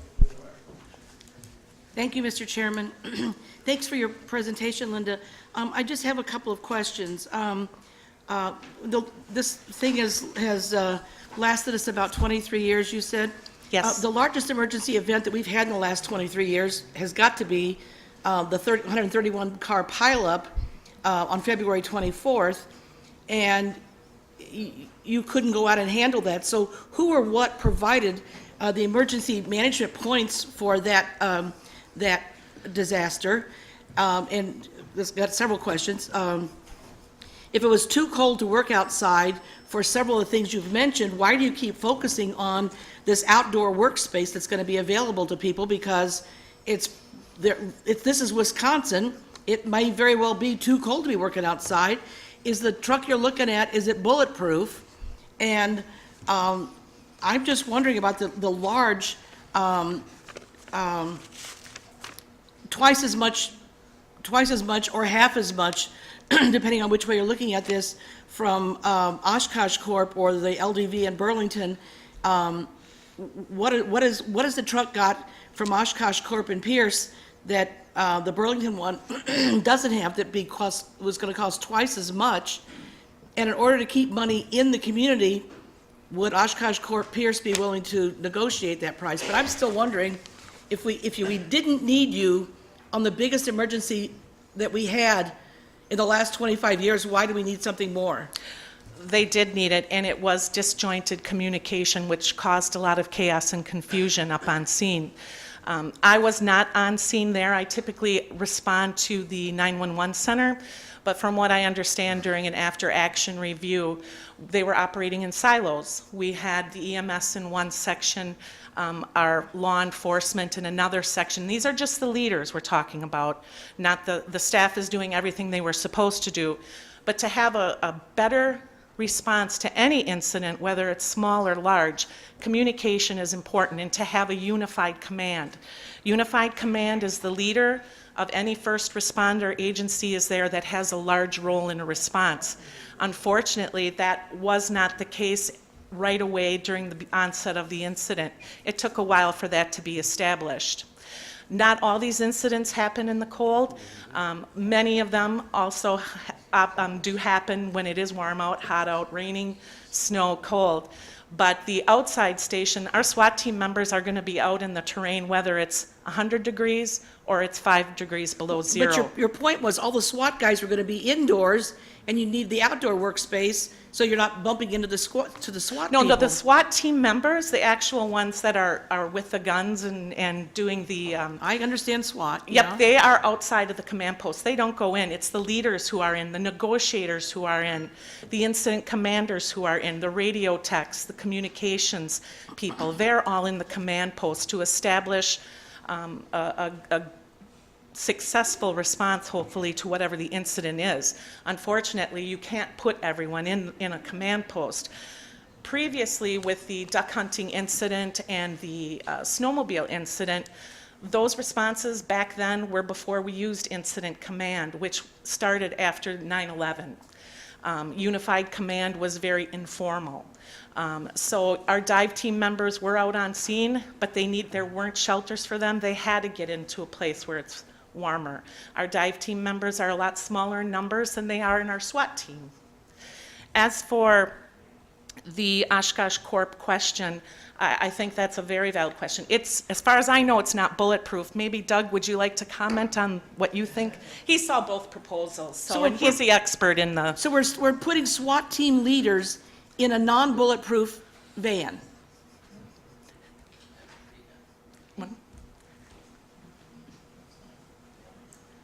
Yeah, very valid question. That a couple of considerations around a bulletproof vehicle. One, it would be exorbitantly, exponentially more expensive. The second consideration around that is that you wouldn't be able to move it, because it would be so heavy that you're talking about a tremendous amount of weight for ballistic protection.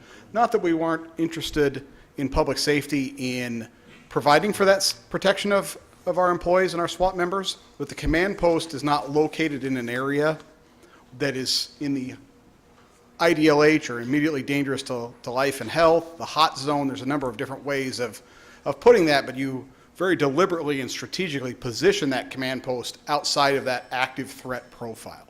That's why the benefit of the enhanced communications, we don't need to be in the middle of the incident, that nationwide the best practice is to have that command post more remote so that it is not jeopardizing the safety of the responders and the other emergency and public safety leaders that would be involved in that command operation.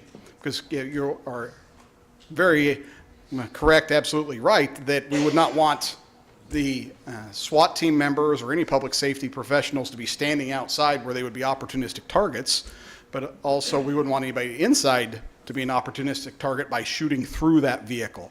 So the intent and structure and deployment model for a command vehicle like this is that it is in a safe location where it's not going to be exposed to threats like an active shooter, hazardous materials, building collapse, the things that we would normally be responding to utilize that. It stays more remote from the operation.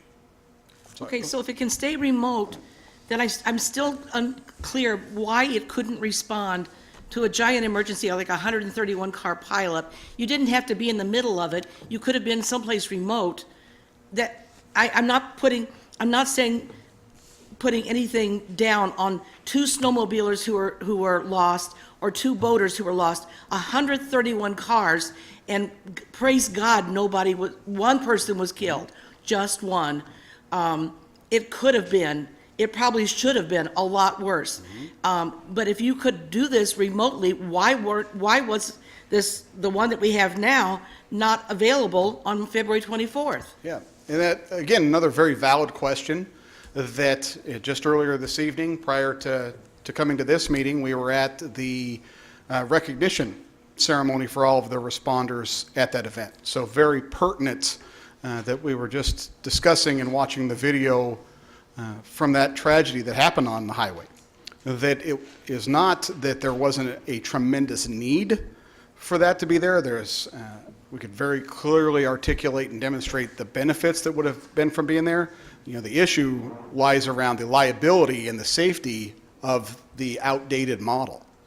So operating a vehicle under extreme blizzard conditions that is, as was demonstrated, 23 years old, has inadequate braking, has issues with being top heavy and swaying in a high wind environment where we already have piled up 141 cars, it would be inappropriate and unsafe to deploy that vehicle knowing its limitations. I think that's what Director Coleman is trying to articulate, is that we need to reduce the liability, right-size this tool, this resource, so that we can use it, because that made it abundantly clear, based on that biggest event we've seen in this county, we've seen in the state, that we don't have the right tool for that job.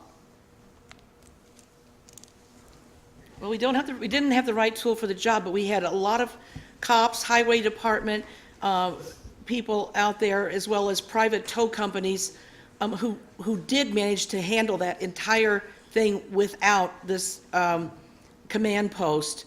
I've seen that video as well. I was brought to tears watching a female cop yell, "Just keep yelling, I'm coming for you, I'm coming for you," and climbing over cars. Our cops, our county sheriffs, our local police departments,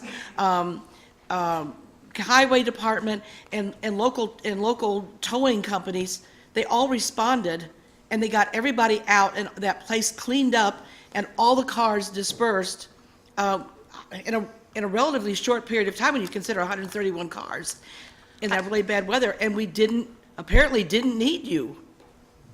It's the command post, and again, just because of where the location was actually a benefit, because it was so close to our 911 center, that radio communications were better. Now, if you would have sent that command post out to the western part of the state, it would have been very difficult for radio communication, or the western part of the county. You'll be traveling to other parts of the state? No, I meant the county, excuse me. So if it's on the western part of the county, Highway 76 or Highway 45, and we have a large pileup, the radio communications, they weren't as close. We weren't deploying people as close to the sheriff's office. If this case we were, because it was so close. And as long as I was mentioning those who helped, I understand there was also a gentleman's club that opened up for, whether it was used on, I don't know, but there was a gentleman's club in the nearby vicinity. They said, we'll open as a warming station. And so I want to, whoever they were, hats off to them too. Thank you, Supervisor Powers. Next speaker, Supervisor Finch, followed by Supervisor Binder. Thank you.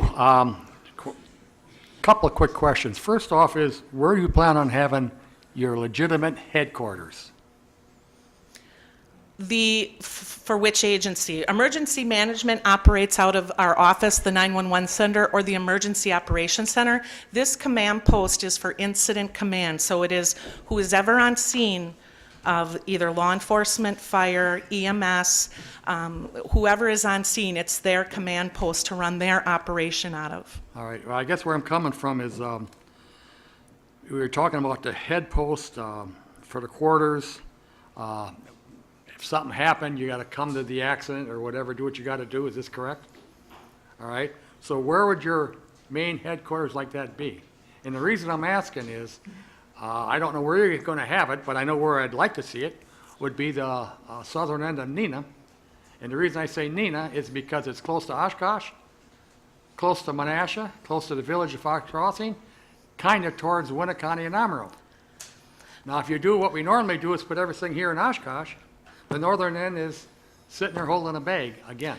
The current command post is located in the Sheriff's Department garage.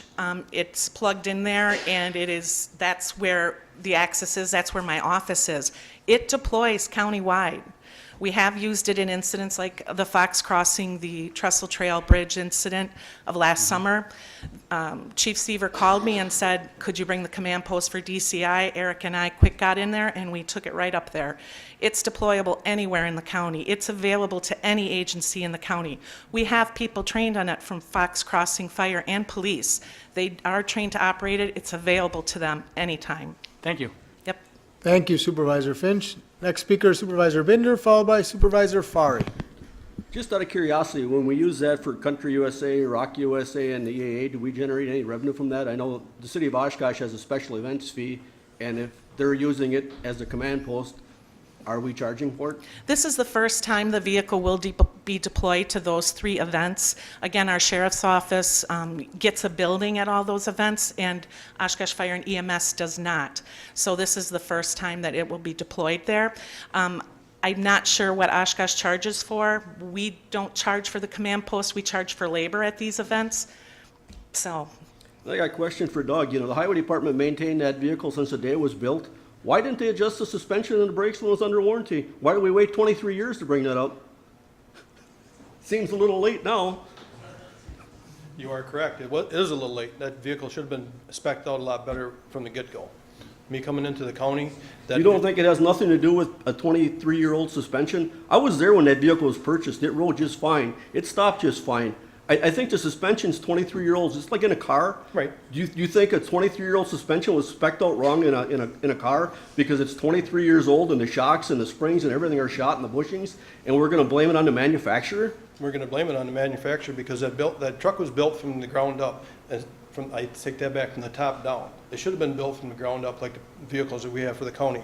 Them frames and suspensions will handle it for 20 plus years. All our vehicles will on the county side. How many are still in service that were sold? I'm sure we didn't buy the only one, did we? I couldn't tell you on that one. It's before both Both of our our times. Yeah, I mean, I was there when they purchased that brand new, and that was the best thing since cotton candy.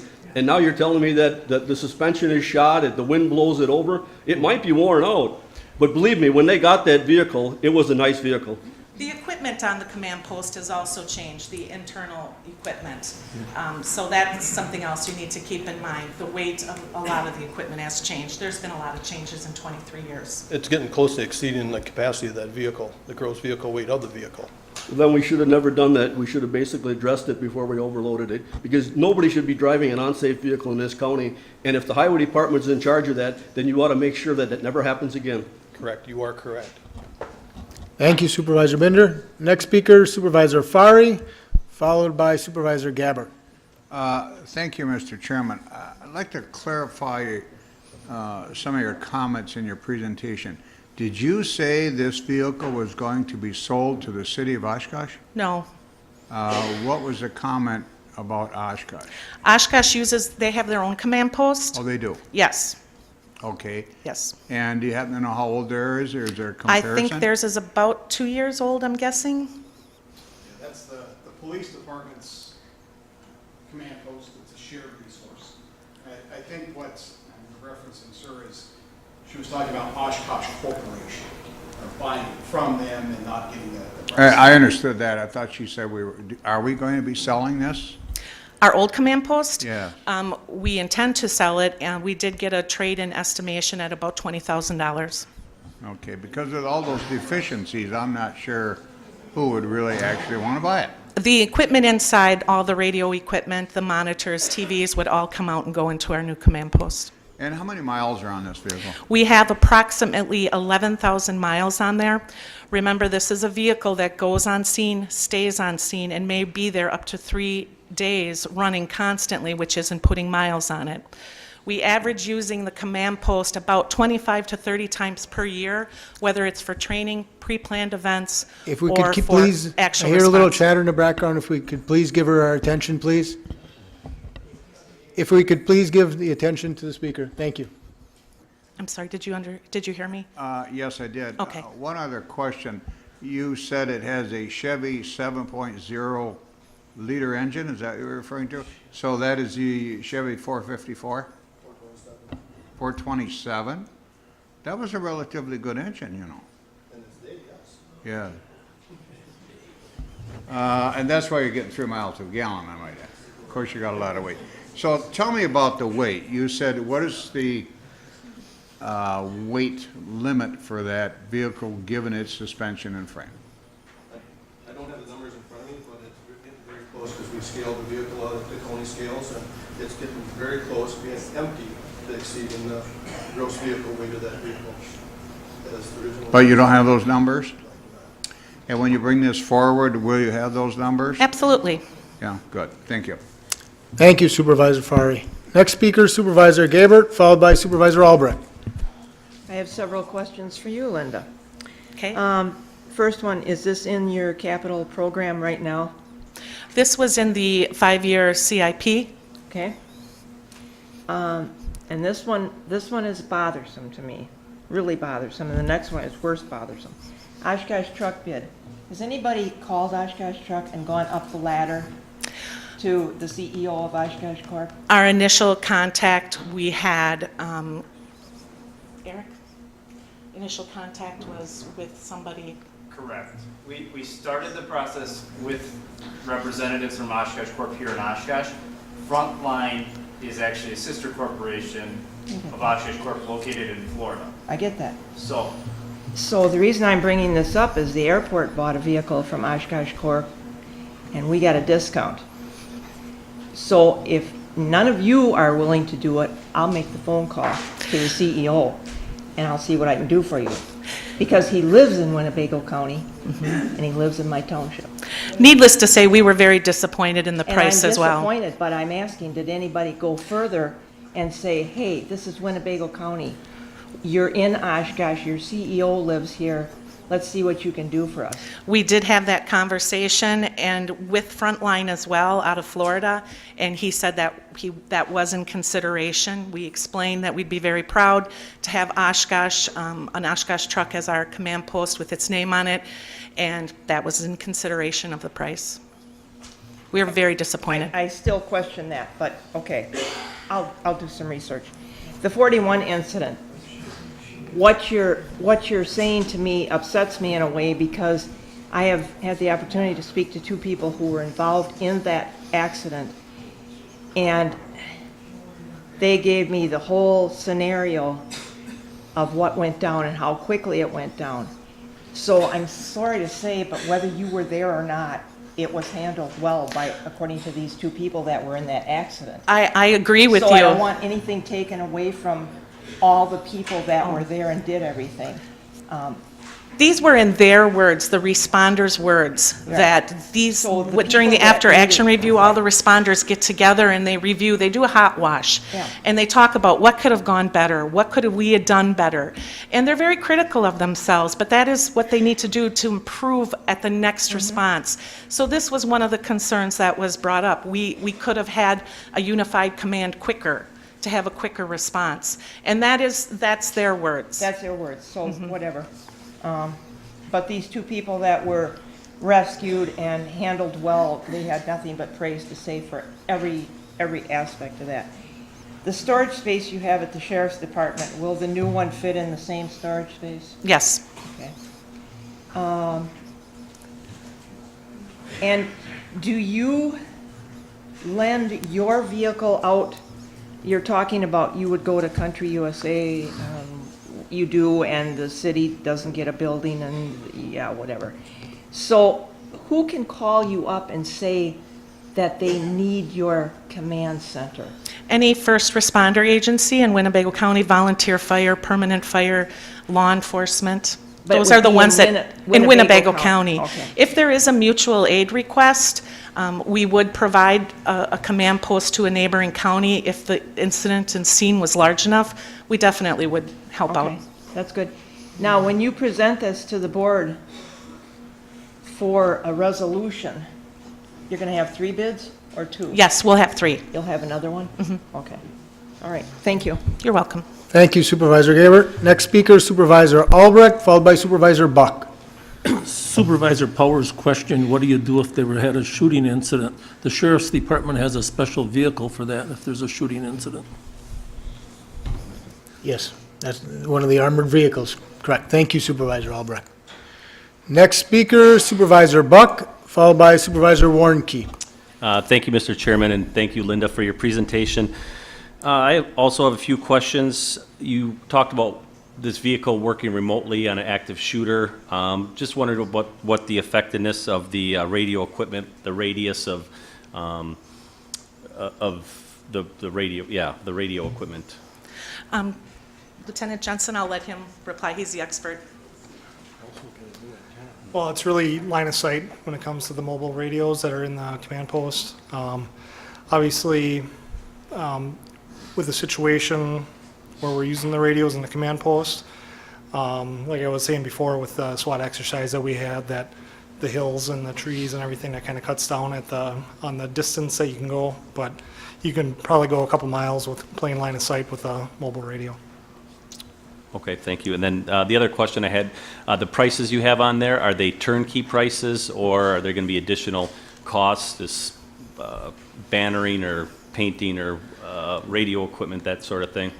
The only thing, the outside paint saying Winnebago County on there would not be included. That is something we would do here. Thank you very much. You're welcome. Thank you, Supervisor Buck. Next speaker, Supervisor Warnke, followed by Supervisor Lenz. I want to commend all you people for coming in with this thing, because I think this is something that's very important and we need it in Winnebago County. Everything wears out and this is wore out, and just get it as far as I'm concerned, and I hope you get it from Oshkosh Truck, because it would be good to get it there. But you guys are the ones who are involved in this, and you know what's happening, and if you're telling us that you need it this bad, I think you do. So that's all I want to say. Thank you. Thank you, Supervisor Warnke. Next speaker, Supervisor Lenz, followed by Supervisor Konecki.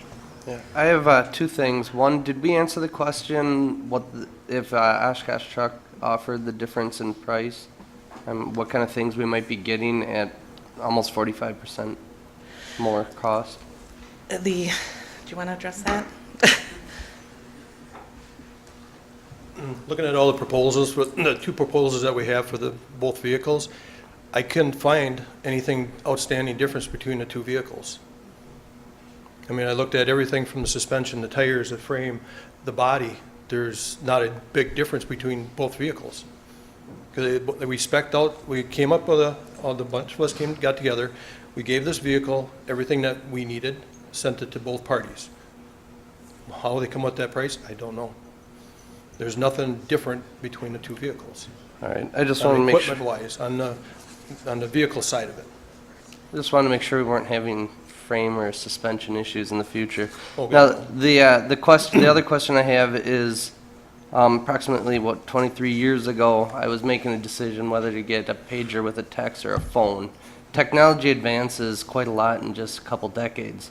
Do any of our vendors that you've been looking at, or maybe this is a question you guys could ask, have a history of offering package upgrades or anything like that as different technology advancements come along, so that we can continue to stay relevant and make sure we keep weight down and things like that as we advance into the future? The current radio system in there would, it is what we have at the sheriff's office right now. It's, the radio equipment is what it is. Technology changes very quickly, as you stated. So as of right now, it is what would meet our needs. It's not the Cadillac system. It's a decent system. The ACU 2000, which is one of the pieces of equipment, is the newest out there, which can get any kind of radio, UHF, VHF, from the federal agencies that would come in to state agencies that would come in. You would just plug them in and they would all be able to communicate. And that is the newest equipment out there. It does not include upgrades if the technology changes, unfortunately. The equipment that we have in there right now, the mobile data computers, the PCs, the monitors, we're all taking out of our old one and putting it in the new one.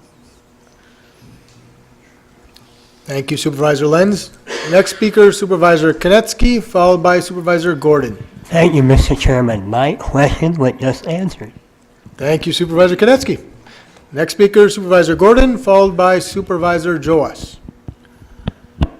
A question just was, I think Mary Beth raised it. When the command post is at like a special event, if there is an incident, do we automatically leave? Yes. Then? Okay. That is an agreement with the fire department. If we have a live SWAT incident or a natural disaster, it does leave the special event or the pre-planned event and goes to emergency response. They are aware. Sorry, just piqued my curiosity, had to know, and thank you for your presentation. Thank you.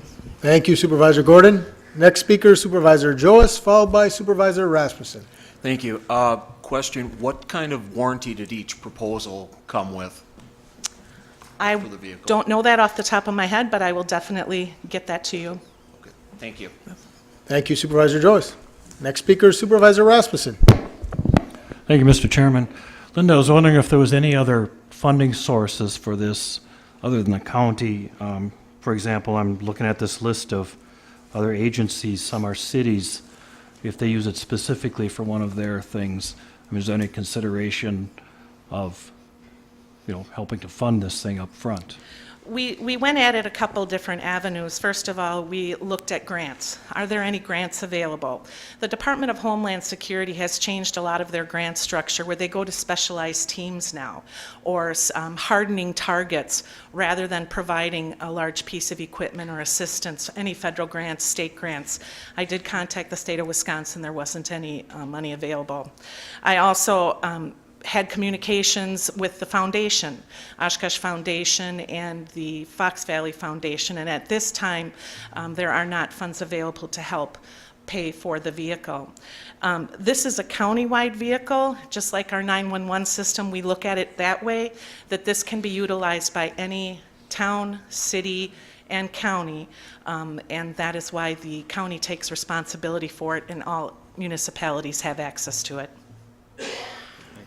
Thank you, Supervisor Rasmussen. Next speaker, Supervisor Norton. Thank you, Mr. Chairman. My question is about the process. Now that we've had the first presentations, the next part of this process, now the emergency government and personal finance are going to have to pass a resolution with a certain amount of allocated dollars, $500,000 on that, and then after that's passed, then we'll take out the bid. I'm just curious, when's the next step of this process of getting this approved, and how soon do you want this approved and purchased, Linda? Our goal is to get it this year. Once it goes through committee, which is the EM committee next, then it would go to P&F, and then it would come back to the board for approval. At that time, then we would get our third proposal. So I guess you answered my question pretty much. You'll have a figure when all this is done. So we won't be saying, here's $600,000, Linda, or purchasing department, you go negotiate a price. You want more than exactly We can get a proposal before our EM committee. We'll make sure that it's done. Thank you, Supervisor Norton. Next speaker, Supervisor Powers. Just one quick comment, it may be more rhetorical than a question that needs to be answered. I'm just wondering about the morality of trying to sell this thing to any other entities if it's in that bad a shape and not roadworthy and bad brakes and tipping over. I'm just wondering. I don't have to have an answer. Thank you, Supervisor Powers. Seeing no other call-ins, that'll conclude our presentations. Thank you very much, Director Coleman, and all of.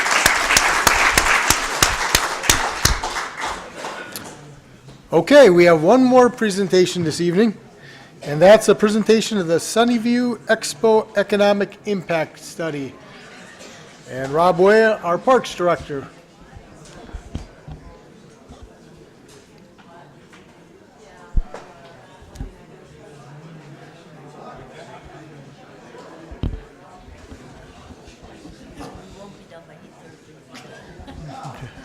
Director Way, it's all yours. Thank you. Thank you.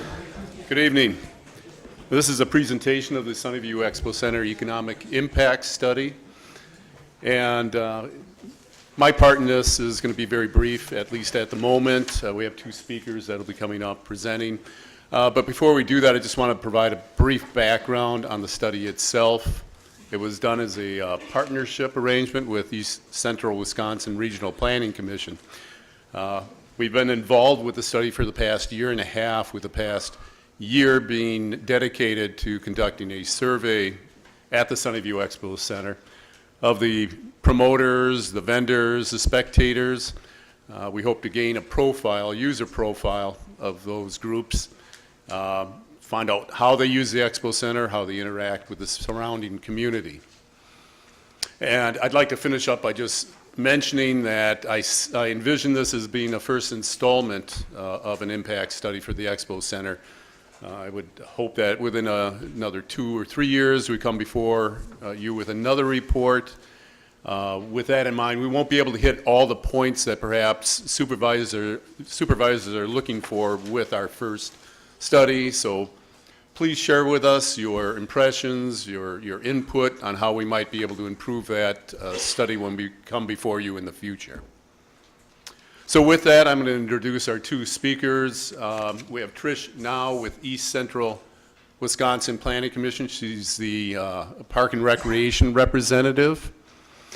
She'll be talking about the study in more detail, but first up will be Vicki Redlin, our Parks Program Manager. She'll be talking about the important role that the municipal park services play in the impact, generating economic impact within communities, and the importance of quantifying those attributes. So with that, Vicki will speak first.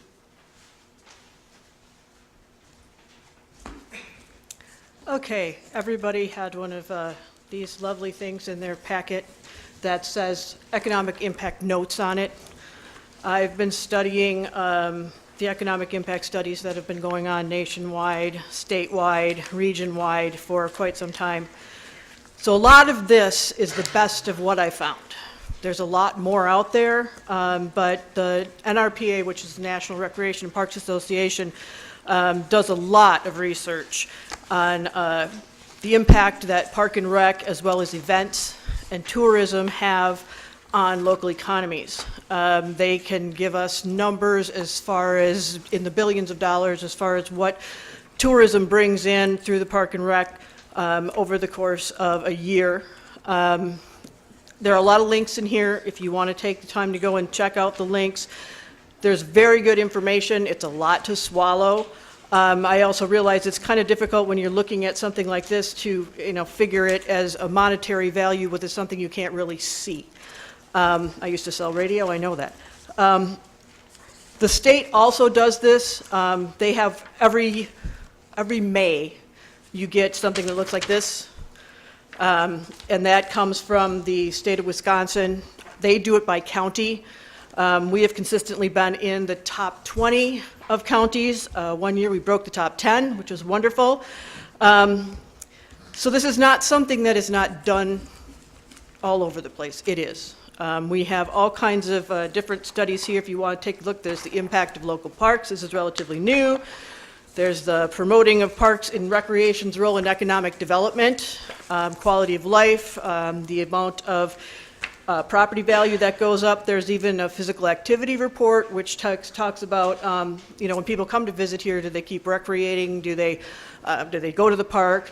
And then we also have a really thick one for measuring economic impact of park and recreation services. So essentially, the Exposition Center is part of the Parks Department. It's a recreation facility, but it is also an economic generator for closer at the northern end of Oshkosh, closer to the southern end of Neenah-Menasha area. So we do bring in a lot. You don't normally see them because we're out on the edge of town. We deal with the Convention and Visitors Bureau a lot. They do some little surveys for us. They helped with the first one that we did, if you'll recall, with the rec trails. We also did the park, and this is the third phase of it, and we will put them all together and have a much better picture of what it looks like.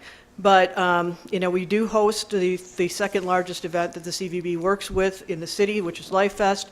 So there is a lot that comes in to our economy from Park and Rec and from events and the Expo Center. And Trish will go over what our study brought to light. It's not really anything that isn't on a larger scale, the same type of questions. So if you think of this as a microcosm of what these large studies are, basically when we're looking at it, we estimate conservatively about 200,000 people cross the threshold of the Expo at some point during a given year. So I will give it to Trish, and she will go over the actual results of our survey. Thanks, Vicki. Yep, again, I'm Trish Nall from East Central Planning Commission. I think you guys all have that on your desk. Again, this is phase 3 of something that we had done with the county. We put out a survey from March 1st, 2018 to 2019, and this was just for the Expo. So we listed all the questions in there. The impact study that you have on your desk basically describes that, tells you what kind of questions are in that. And really what I wanted to do tonight is really just kind of give you the highlights. So this is more of an informational type presentation, give you some of the numbers, why the Expo really is important to Winnebago County, why it does bring in the dollars to the local economy. But again, this is a small sampling. Vicki stated 200,000 people really go through those doors for the events. By the time we were done, we had 748 that really filled out the survey. So it's a small sampling, but it really did give us some really good numbers. You're looking at 95% were really the visitors versus the attendee or the promoter. Life Fest, that was really the favorite event out there. So that was really the draw a lot of times that the Expo brings in, besides the horse shows, dog shows. You got fisheries, the fishing events, different things that are out there. You had a third of the survey people that really was the first visit. So again, you're targeting a third of those visitors that have never ever been to the Expo, but still are spending money within Winnebago County. So it's really interesting when you start looking at some of those numbers. 59% stayed for the weekend. So again, you had 3 days and there 2 nights worth of spending within the local economy. 63% really got their information from social media, which really isn't all that surprising because that's really how we market these things. And then the average of events during that year, 2.65, you're looking at 2 to 3 events from those visitors out of 10. So that's quite a bit when you start thinking about that. 68% were just in the county for events or came to visit Winnebago County and the Expo for that. So again, that's a pretty high number when you're starting to look at it. Just kind of going through some of the accommodations. Really, the survey was broken up a little bit here. We started to look at camping and hotel. So, you're looking at, the area that's by the expo, there's tent, there's RV sites. With just that sampling of 748 for a tent, for a weekend, they were spending over $21,000. For an RV site, it was $52,000, a little bit more than that. You add that together, that's $73,000 just from that little small sampling, remember. You add in that $200,000, that could be a lot more. And again, with the hotel cost, averaging as far as what they're going to spend per night, $76 to $100 for a hotel room, or $101 to $150 a night. By the time you're done, you're equaling $50,000 to $71,000. That goes back into that local economy, and that could actually include with the hotel tax. The other thing that we found was quite interesting was we asked questions about shopping. What is their spending impact? Shopping, dining, did they spend gas? Did they buy groceries? Dining out, 57%. We're spending $25 to $50 per day. So, you're looking at anywhere between about $30,000 to $60,000 just for a weekend at restaurants. Gasoline, using the average cost at the pump, between probably $9,500 all the way up to maybe $47,000, depending on what kind of vehicle they had. Groceries, 30%, $10 to $35 a day were, buying their own groceries. So again, you're putting another $2,200 to $8,000 back into the local economy for that small sampling. And really, a lot of these numbers that we're looking at really confirm what the state and the national stats are saying that Vicki just went through. So, it kind of mirrors, even this little sampling mirrors what is going on even in other states on the national stage, and even right here in Winnebago County. So, not really surprising, but, hotel, your accommodations, that was the highest impact, is really what we saw. And that kind of went down as far as you're looking at gasoline, how much they were spending, and then dining. So, 78, 64, and 62%, of that sampling, that was the highest impact that Winnebago County was drawing in. You just kind of compare some of those numbers, the hotel and dining were almost pretty similar. So it was pretty close to $70,000 that a typical attendee was spending at a weekend event during that time frame. And just kind of looking at really where your visitors were coming from, so that 95% were really aged anywhere from 14 years old all the way up to 83 years old. So they were attending events at the expo.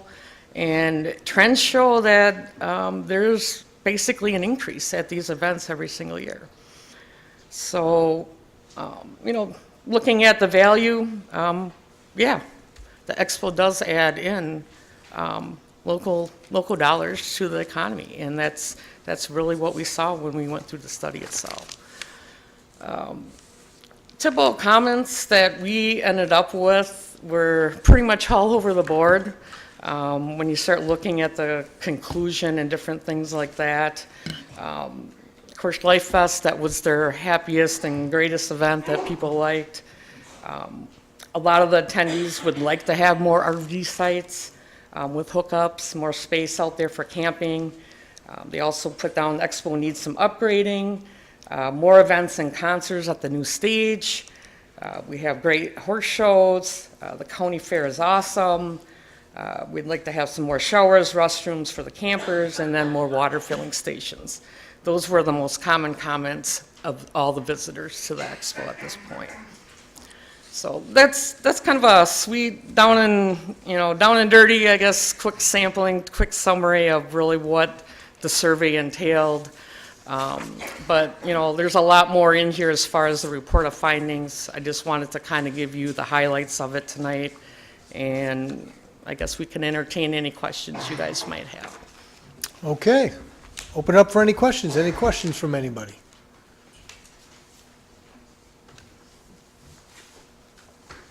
Okay, seeing none, thank you all. Thank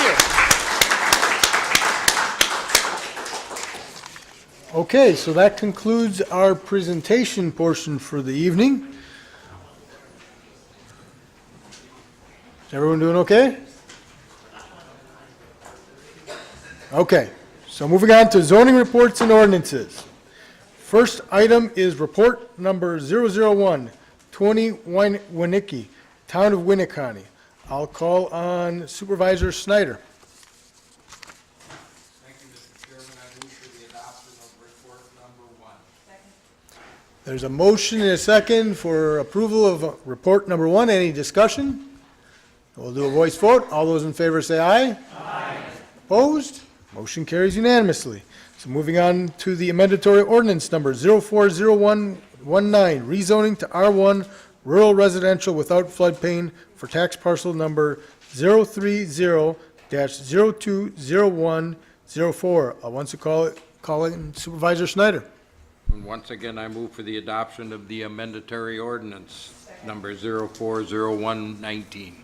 There's a motion and a second to approve amendatory ordinance number 040119. Any discussion? I'll call on first Supervisor Norton, followed by Supervisor Powers. Okay, we'll move on to Supervisor Powers. Thank you, Mr. Chairman. The only thing I circled on mine was the adoption of the Sawyer Creek floodplain study would require additional floodplain that's more restrictive than state standards, and we're not required to do more than is restricted, but we are going to be stronger than what the state even requires. Is that what that means? Did I read that right? Number 2 and 3? That is item number 2, so it'll be the next one up. So next one. Sorry. Thank you, Supervisor Powers. Seeing no other call-ins, we will do a voice vote. All those in favor say aye. Aye. Opposed? Motion carries unanimously. So moving on down to the next item, which is report number 002, Winnebago County Planning and Zoning Committee. I'll call on Supervisor Vice Chairman Egan. Thank you, Mr. Chairman. I was absent from this meeting, so I'm going to refer to Vice Chairman Mary Beth Gabbard of the Planning and Zoning. I'll call on Supervisor Gabbard. I make a motion to approve report number 002, Winnebago County Planning and Zoning Committee. There's a motion and a second to approve report number 002. Any discussion? So first, I'll call on Supervisor Eisen. Thank you, Mr. Chairman. I'd like to call upon the chairman of the planning committee to give us a layman's explanation of what this is all about. Well, I think most of you would know where the Sawyer Creek is, right here in Oshkosh. They cleaned this all out down over here. Well, what they wanted to do now is go ahead and go out into the country and go way out into the country, like over almost to the Fisk area, and go ahead and make spots out in there without even asking or giving any kind of indication to the people what they were doing. And so when the county got involved, all of a sudden, some of these people, not a lot of them, but some of them that got the notice did come in, and they were against it, because like if they did that on your property, you would have to go ahead and get someone to come in and even say if it's okay if you wanted to build a building on there or anything like that. You couldn't just go ahead and put up your building like you used to. So in other words, they were taking away your personal rights without even letting you know it. And so that's why the committee has denied it. That sounds like what, as I interpreted it, and I see that the planning committee voted to deny this ordinance. That's correct. That's correct. I was the one that was absent, but that is correct.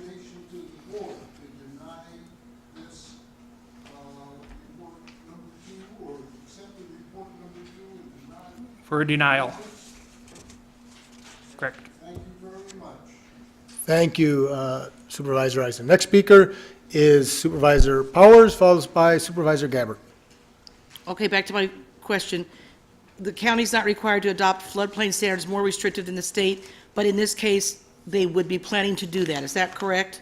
No, I read number 3 first, then number 2. Correct. We followed everything that we could, right, or I shouldn't say could, that we could, right, in order. Everything is done legally and everything. We had to actually have a second meeting because the DNR wasn't called in on the first one, so we did have even a second meeting, so they were there. And so the committee did everything in their diligence to make it correct. Thank you, Supervisor Powers. Next speaker, Supervisor Gabbard. I want to make sure that I did this right? We're going to make a motion to approve the report, and then we're going to get to the denial of the amendment. Okay. Thank you, Supervisor Gabbard. Thank you. Seeing no other call-ins, we'll do this via voice vote. All those in favor of report number 002, say aye. Aye. Opposed? Motion carries unanimously. So now moving on down to amendatory ordinance number 040219, amendment to the Sawyer Creek floodplain maps to include the letter of map revision for the Sawyer Creek floodplain study effective March 27, 2019. I'll call on Supervisor Gabbard. I make a motion to deny the amendatory ordinance number 040219. There's a motion and a second to deny amendatory ordinance number 040219. Any discussion? I see one call in. I'll call on Supervisor Keller. Thank you, Mr. Chairman. It would be my understanding that we would want to accept the mandatory ordinance number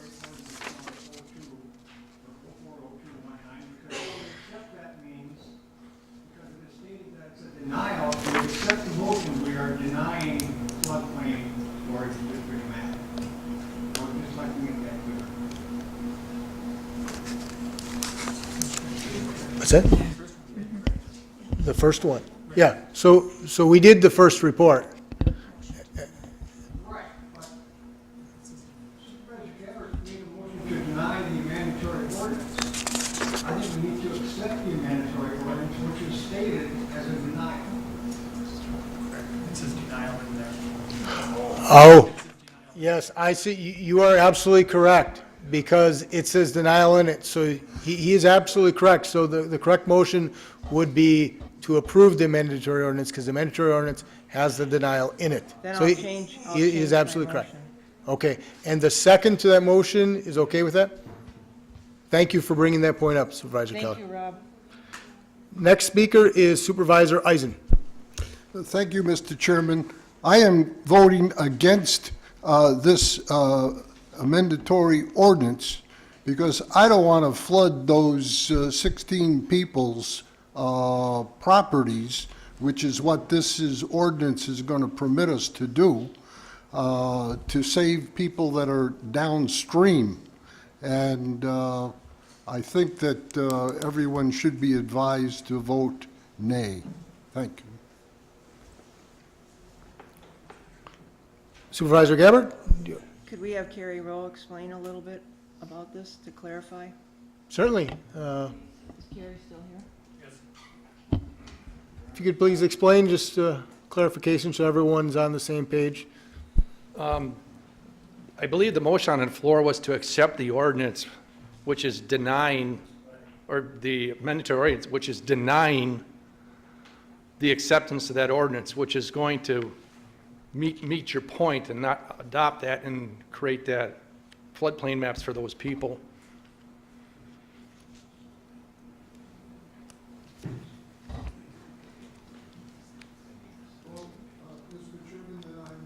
Interpreting that the action that is asked for? The action we would be taking would be to approve the mandatory ordinance, which is effectively denying it. Because the denial is already in the mandatory ordinance, which is essentially what we were doing with the report as well. The committee Now- denied the ordinance, and you're accepting, by accepting this, you're acknowledging the committee's denial that they don't want this. Thank you. Vote yes. Thank you, Supervisor Eisen. Thank you. Okay. I will call on Supervisor Wingren. Yes, was all clear before Mr. Isaac made that. So it's like a double negative if you're voting no. It's kind of the which double means yes. negative. Could I ask respectfully in the future, just don't do that. Just put, if it's for something, let's vote yes. If we're against something, vote no. Which in fact what we're doing, but we're voting no, but it means that. Thank you, Supervisor Ringren. Seeing no other call-ins, we'll do a voice vote, and just to clarify, an aye is supporting the committee recommendation for the denial. All those in favor then say aye. Aye. Opposed? Motion carries unanimously. Very good. Moving on to the next item, and that's amendatory ordinance number 040319. Town of Clayton, on behalf of J2 LLC, for rezoning to I-1 Light Industrial District for tax parcel number 006-0895-06. I'll call on Supervisor Youngquist. Thank you, Mr. Chairman. I move for approval of amendatory ordinance 040319. There's a motion and a second to approve. Any discussion? Then we'll do a voice vote. I'll call on Supervisor Eisen. Thank you, Mr. Chairman. I would like to ask the chairman of the Planning and Zoning Committee if he could explain to the board what kind of industrial use does this requester intend to use? It appears to me that there seems to be a number of large-size residential homes that are in the area, and also have these neighbors been notified about the industrial zone changing? All neighbors are notified, they have to be, and it's also published in the Northwestern. So yes, everyone is notified. Okay, they've been notified, and you haven't had any We complaints? had no complaints whatsoever. No My one showed up. question is still, what kind of industrial use? Are they going to have a transportation center? Are they going to store agricultural equipment? Are they going to put in a chemical facility? I'm going to ask Mary Beth if she has it right there. I see her looking at her paper. I'll call on Supervisor Gabbard. I'm reading this and I don't, it says, L1 Light Industrial District. It doesn't say I don't see exactly what it what is, the no. gentleman's using it for. It- Again, you could ask Carrie. He's not here. Oh, he's left, okay. He snuck out as soon as that was over. It don't say it, just, that's all that it is, it don't say what it is. He has to come and, if he wants anything beyond that, that's just, It's just a you know, zoning change. it's right? just a zoning change is all it is. It don't say what it is, what he's going to do with it. Well, I think that there's a flaw in the method in which we do business, because we're all generalists, and when it comes to the technicalities of certified survey maps and zoning changes. And if you could tell us in plain English what the requested zoning is going to be, we can make a better informed decision for the public. And it's not going to solve that this evening, but I think that there's a need to pursue that. Thank Okay, you. from now on, I will ask them to put that on there, because they talk to the staff. They don't come and talk to us about something like that. And I will ask them if they'll put that on there. Thank you, Supervisor. Thank you, Supervisor Eisman. Thank you, Vice Chairman Egan. See one other speaker, Supervisor Fari. Thank you, Mr. Chairman. I'll remind the board, this resolution is to approve a zoning request from the town of Clayton, who has their own zoning. So, in regard to the question, that was all discussed and debated at the town level. Then it is simply brought forward to the county to assure that it complies with the county plan, primarily. So that is the difference of function between town government and county government. Our county is not necessarily privy to what discussions took place at the town of Clayton unless they had somebody there. So your question, Mr. Eisen, should be addressed to a member of the town of Clayton board. Thank you, Supervisor Fari. You're welcome. Seeing no other call-ins, we'll go ahead and do a voice vote. All those in favor of mandatory ordinance number 040319, say aye. Aye. Opposed? Nay. With one nay vote, that motion carries. So moving on down to the next item. That's a mandatory ordinance number 040419, Town of Utica, on behalf of Terry Culver, for rezoning to RR Rural Residential Recreational Mixed-Use District for tax parcel numbers 024-0274 and 024-0284. I'll call on Supervisor Egan. Thank you, Mr. Chairman. I move the approval of mandatory ordinance 040419. There's a motion and a second to approve a mandatory ordinance number 040419. Any discussion? And we'll do a voice vote. All those in favor say aye. Aye. Opposed? Motion carries unanimously. So moving on down to the final mandatory ordinance. And that's a mandatory ordinance number 040519. Town of Winchester for amendments to Chapter 17 of the Town of Winchester zoning code. I'll call on Supervisor Joas. Thank you. I move for adoption of a mandatory ordinance number 040519. There's a motion and a second to approve mandatory ordinance number 040519. Any discussion? Seeing none, we'll do a voice vote. All those in favor say aye. Aye. Opposed? Motion carries unanimously. So that concludes the zoning reports and ordinances.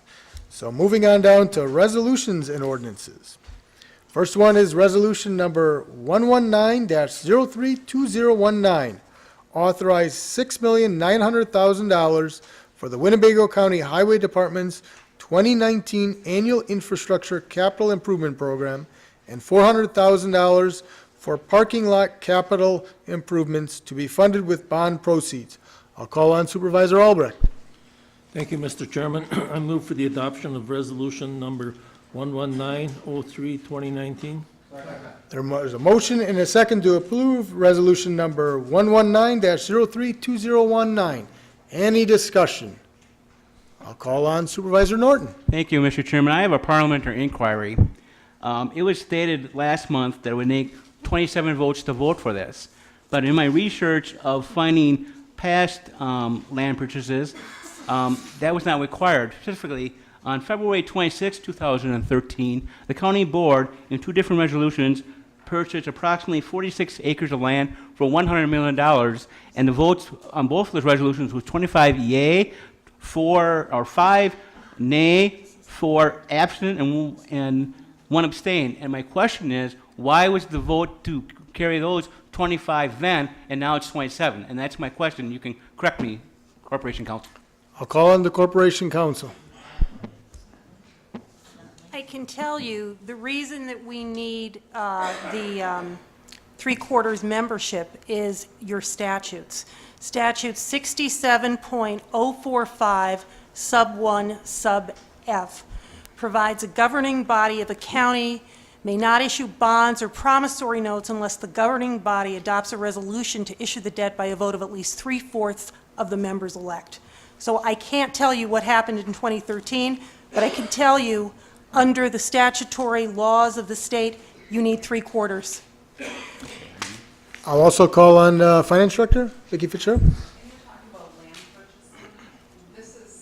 I understand that, I know, but I debated when to bring this up, whether it's a land purchase or all of them. I guess all of them have 3/4 votes, and that's why I thought the time to do it now and just wait, and that's why I'm doing it now.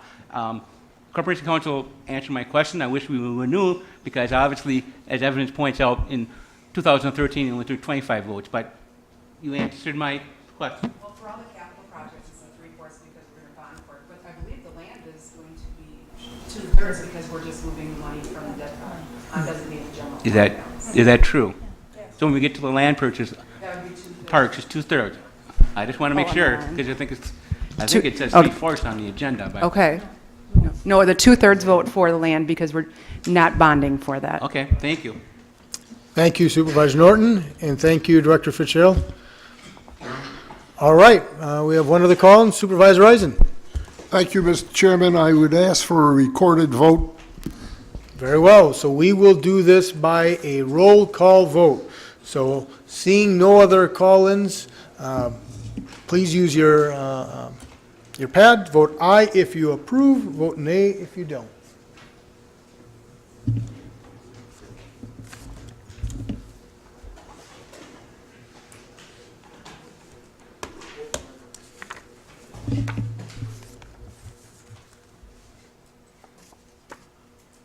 And that motion carries 33-0 with 3 absent. All right, moving on to the next item. And that is resolution number 120032019. Authorize a capital project for the Winnebago County Parks Department to purchase a replacement dump/plow truck with attachments at a cost of $225,000 to be funded with bond proceeds. I'll call on Supervisor Finch. Thank you, Mr. Chairman.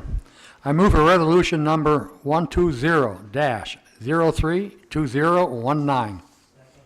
There's a motion and a second to approve resolution number 120032019. Any discussion? Supervisor Eisen? Thank you, Mr. Chairman. According to the resolution, this is the present truck is a 1997 truck that was acquired in the, 2006 by the Parks Department. What efforts of the Parks Department has there been to check with the Highway Department to see if we could get a truck like that for maybe half of what a new one would cost?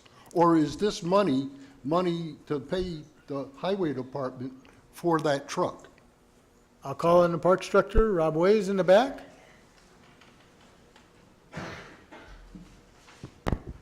The Parks Department's been consulting all along with the Highway Department. We've talked to Doug several times, and currently, as I recall, there is no vehicle available. Otherwise, we might have certainly considered that as far as going the same route we did before, but there is none available. Thank you. Thank you, Supervisor Eisen. Next speaker, Supervisor Singstock. Thank you, Mr. Chairman. I have a question regarding the wording of these resolutions. The resolutions I read stated that this funding source is going to be taken out of the general fund, which first of all, I think it should have been specified undesignated fund balance, not just a general fund balance. And in here, it doesn't mention anything about taking the money out of the fund balance first and then going for bond proceeds. Why was that changed?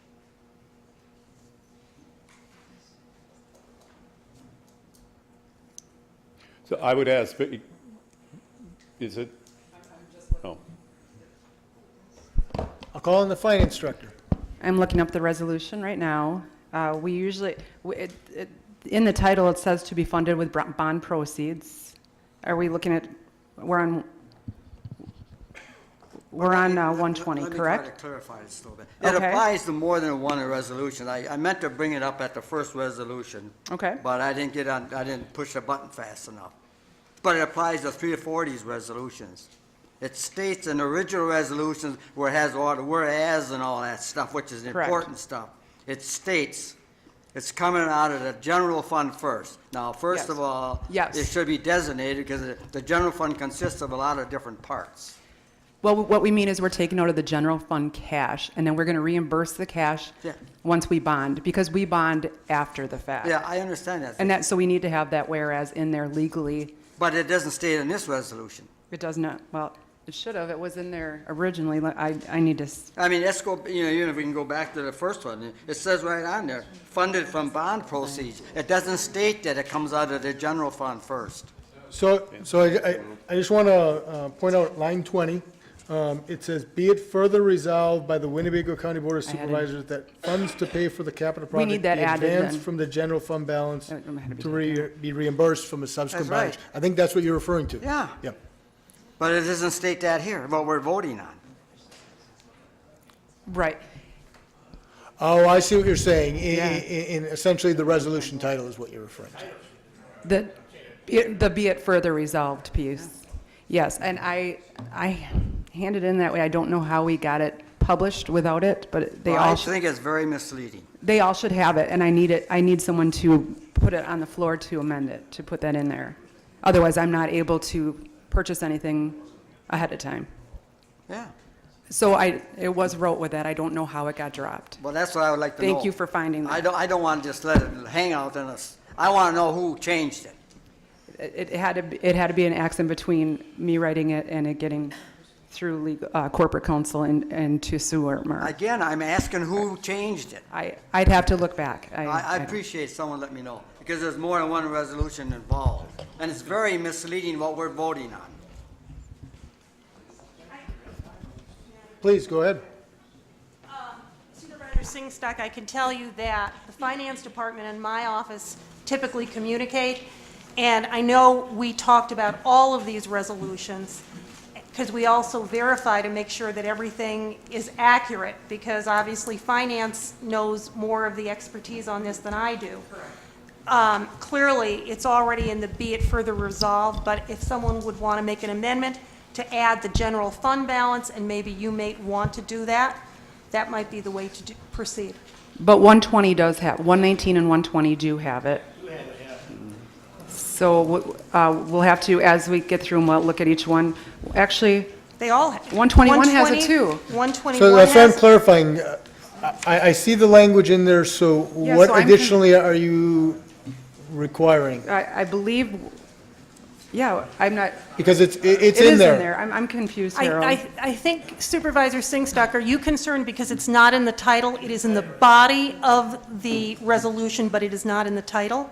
Is that the concern you have? Yeah, I don't know why it would not be in a title.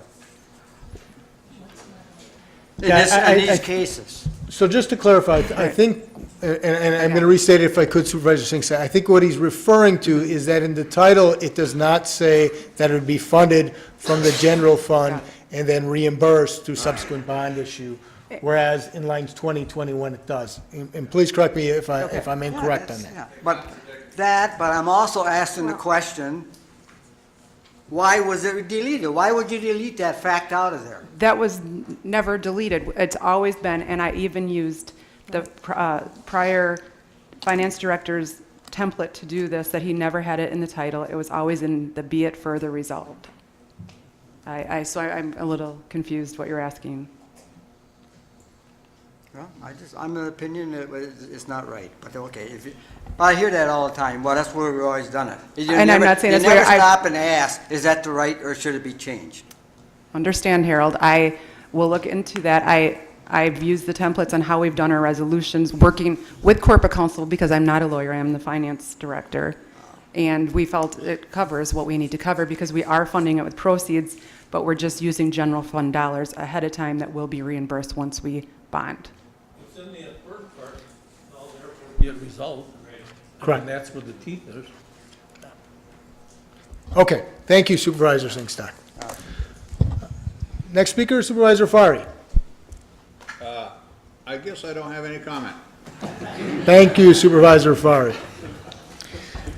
Seeing no other call-ins, Supervisor Finch. Thank you, Mr. Chairman. I like what had just happened.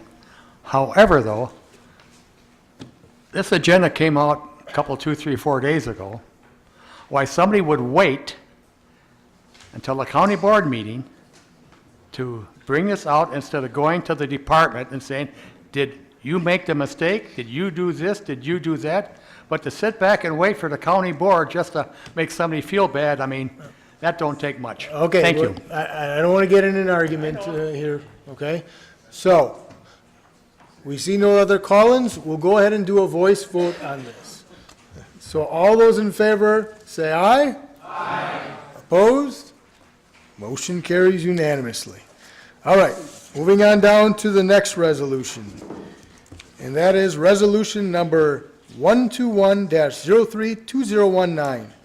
Authorize a capital project for the Winnebago County Parks Department to replace the soccer complex roadway lighting and install new parking lot lighting at a cost of $269,000 to be funded with bond proceeds.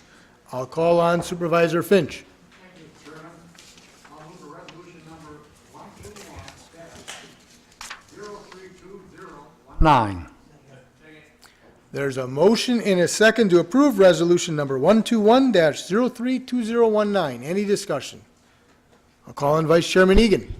Thank you. I'm not against this, but I have to ask Rob, when is the soccer that was burnt, when is that going to be done? It seems like we're doing everything else over there, but the soccer shed isn't being built. We're addressing a matter that's come up with it as far as the bid tally. The totals have come over and above the budgeted amount, so that's being, it's already been brought through the Parks Committee for a request for additional funding, and that'll proceed to the P&F Committee and on to the County Board next month. So yeah, there is a month delay with that. Thank you, because soccer's here. Yep.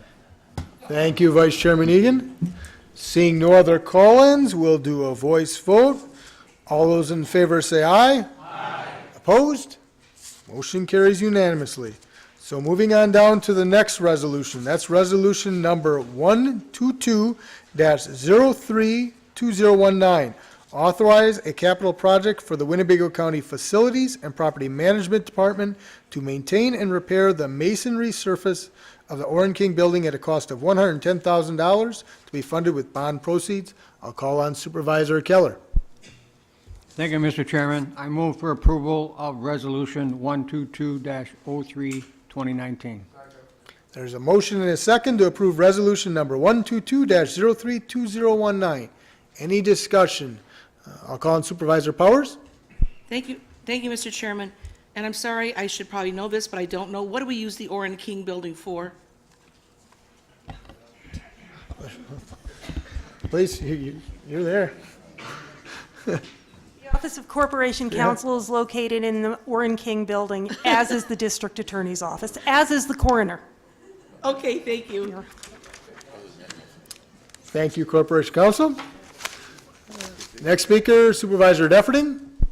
Thank you, Mr. Chair. We're also planning on likely using it for the mental health diversion program, which is what we just did a presentation about too. That is all. Thank you, Supervisor Defferting. Seeing no other call-ins, we'll do a voice vote. All those in favor say aye.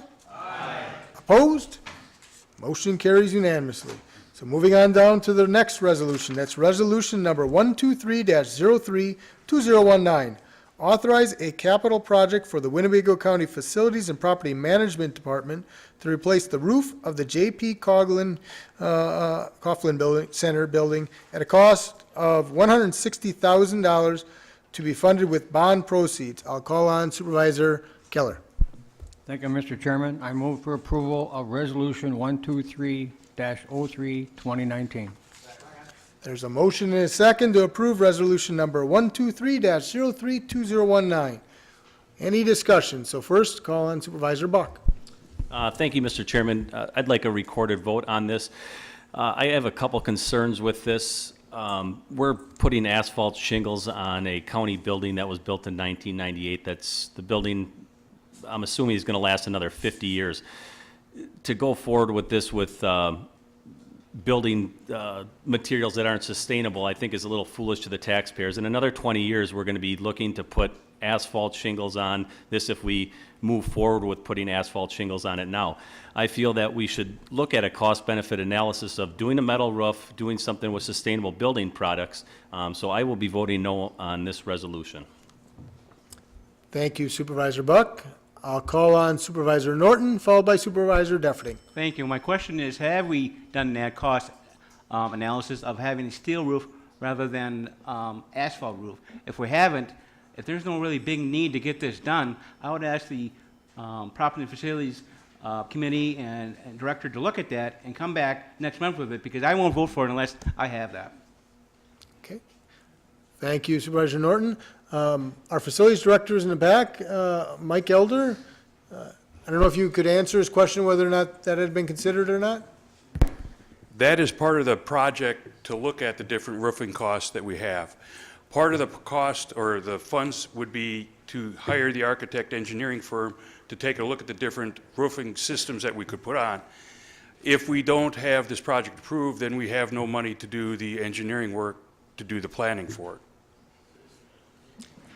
So there is still time to go with what my Supervisor Buck suggested would be better to have a steel roof rather than asphalt. Is that what you're saying to me? Because Correct, Okay. correct. We're going to do a cost-benefit analysis between asphalt and steel.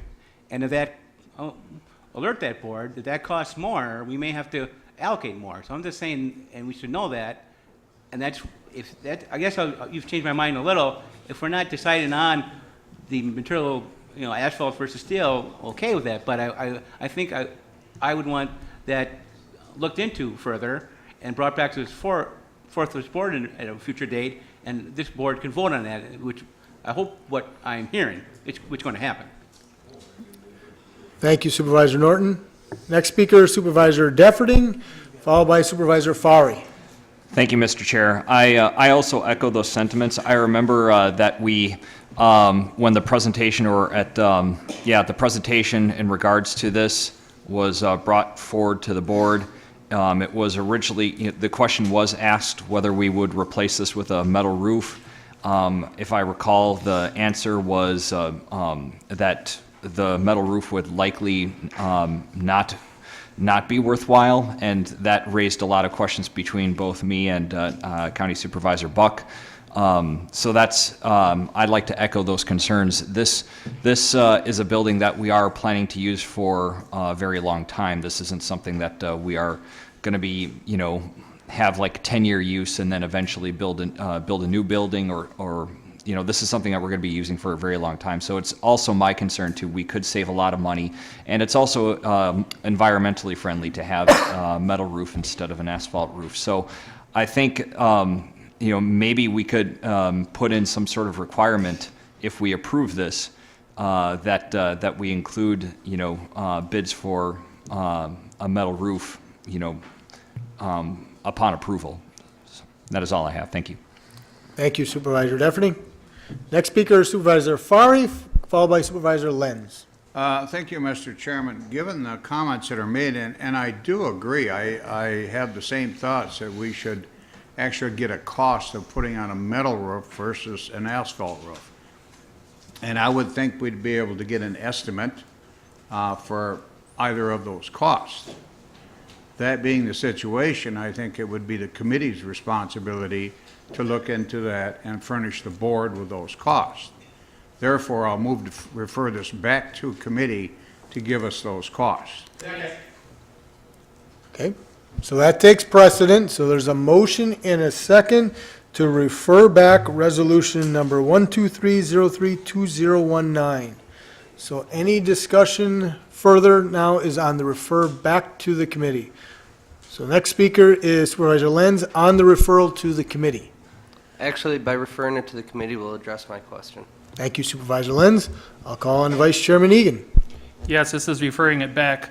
As Mike had just said, this was part of going ahead and getting bids and everything, and so if the committee or whoever don't have any money to go out and have this done, I know you say, well, it don't have to be done by bids, but you still have to go ahead with the architect and all this and that to have this looked at by the county, because that's the only way we can do anything. We can't just go ahead and get bids. There's got to be money put out there from someplace in order to do this. So whether you take it from here or you give it less or whatever, but otherwise you're not going to get anything at all. So that's up to the board. That's just my 2 cents. Thank you, Vice Chairman Egan. Seeing there was a roll call request for the original motion, I'm going to ask that we do a roll call vote for the refer back to committee as well then, okay? So vote aye if you want to refer back resolution number 123-032019 to committee. Vote no if you don't want to refer it back to committee. Yes, an aye is to send it back to committee? Yes.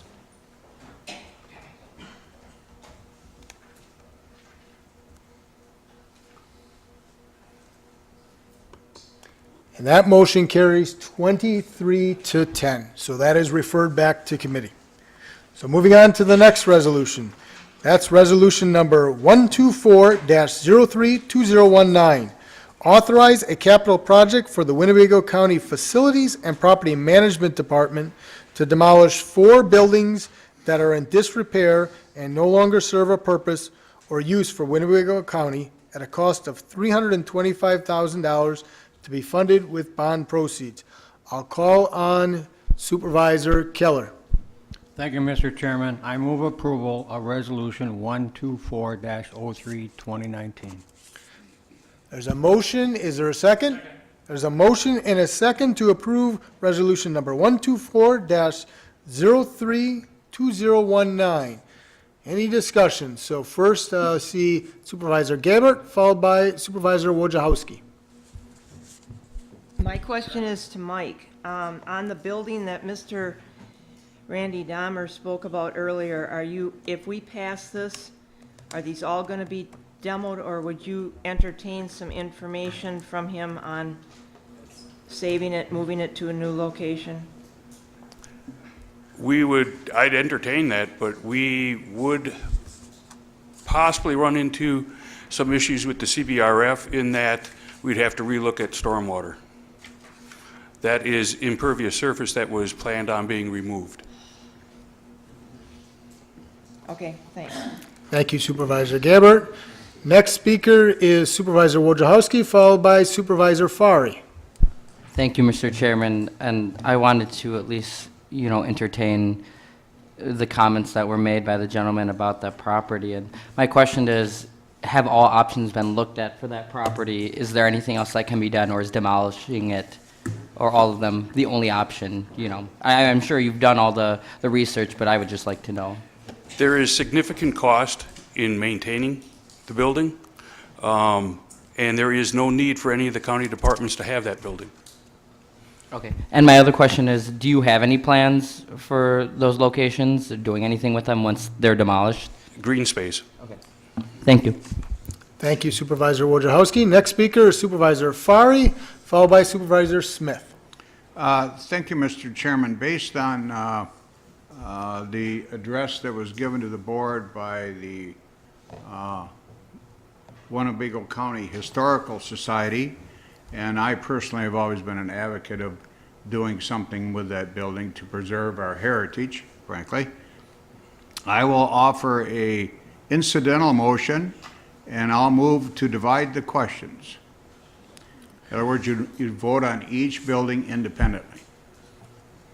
Okay, so, all right, so the motion is to divide the question. Correct. And just to clarify your motion, it's to do each individually versus 3 and the county farm barn separately. Individually. I also Okay. understand there's another building that Okay. is in question. So that's a motion to divide the question, which essentially would be each its own resolution essentially then. And so that is not debatable. So we will actually go to a vote. We will actually go to, there was a second, correct? So we'll go ahead and we'll do a roll call vote on this. So the motion is to divide the question, which basically would mean there's 4 different buildings. You would essentially be voting on each different building separately. Do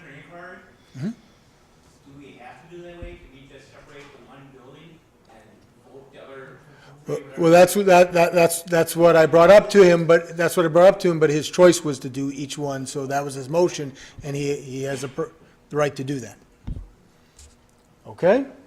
So the motion is to divide the question, which once again would mean that we would take up each building separately.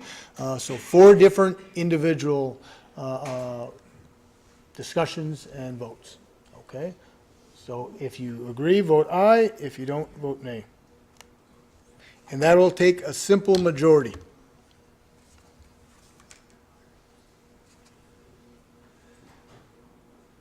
And that passes 22 to 11. So we're dividing the question. So the first one would be on, we'll go just as it does on line 11, which is specifically the east garage on the Winnebago County Fairgrounds. So that'll be our first discussion. Okay, so it is the same resolution, but it is only including the demolition of the east garage and the Winnebago County Fairgrounds. All 3 other buildings are not part of this discussion or vote. Okay? So is there any discussion in the resolution related to the demolition of the east garage and the Winnebago County Fairgrounds? All right, I'll call on Supervisor Wojciechowski. Thank you, Mr. Chairman. So the original full resolution had a cost of $325,000, and I'm assuming that was all of them combined. Do we Yep. know what the cost would be for each of the projects individually? And I will call on Mike Elder, our facilities director for that.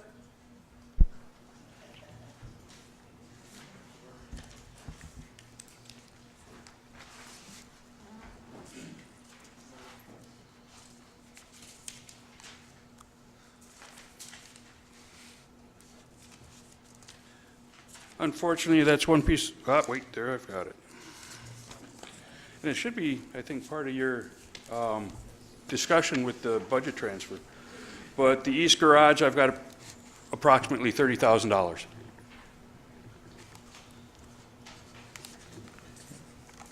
Okay.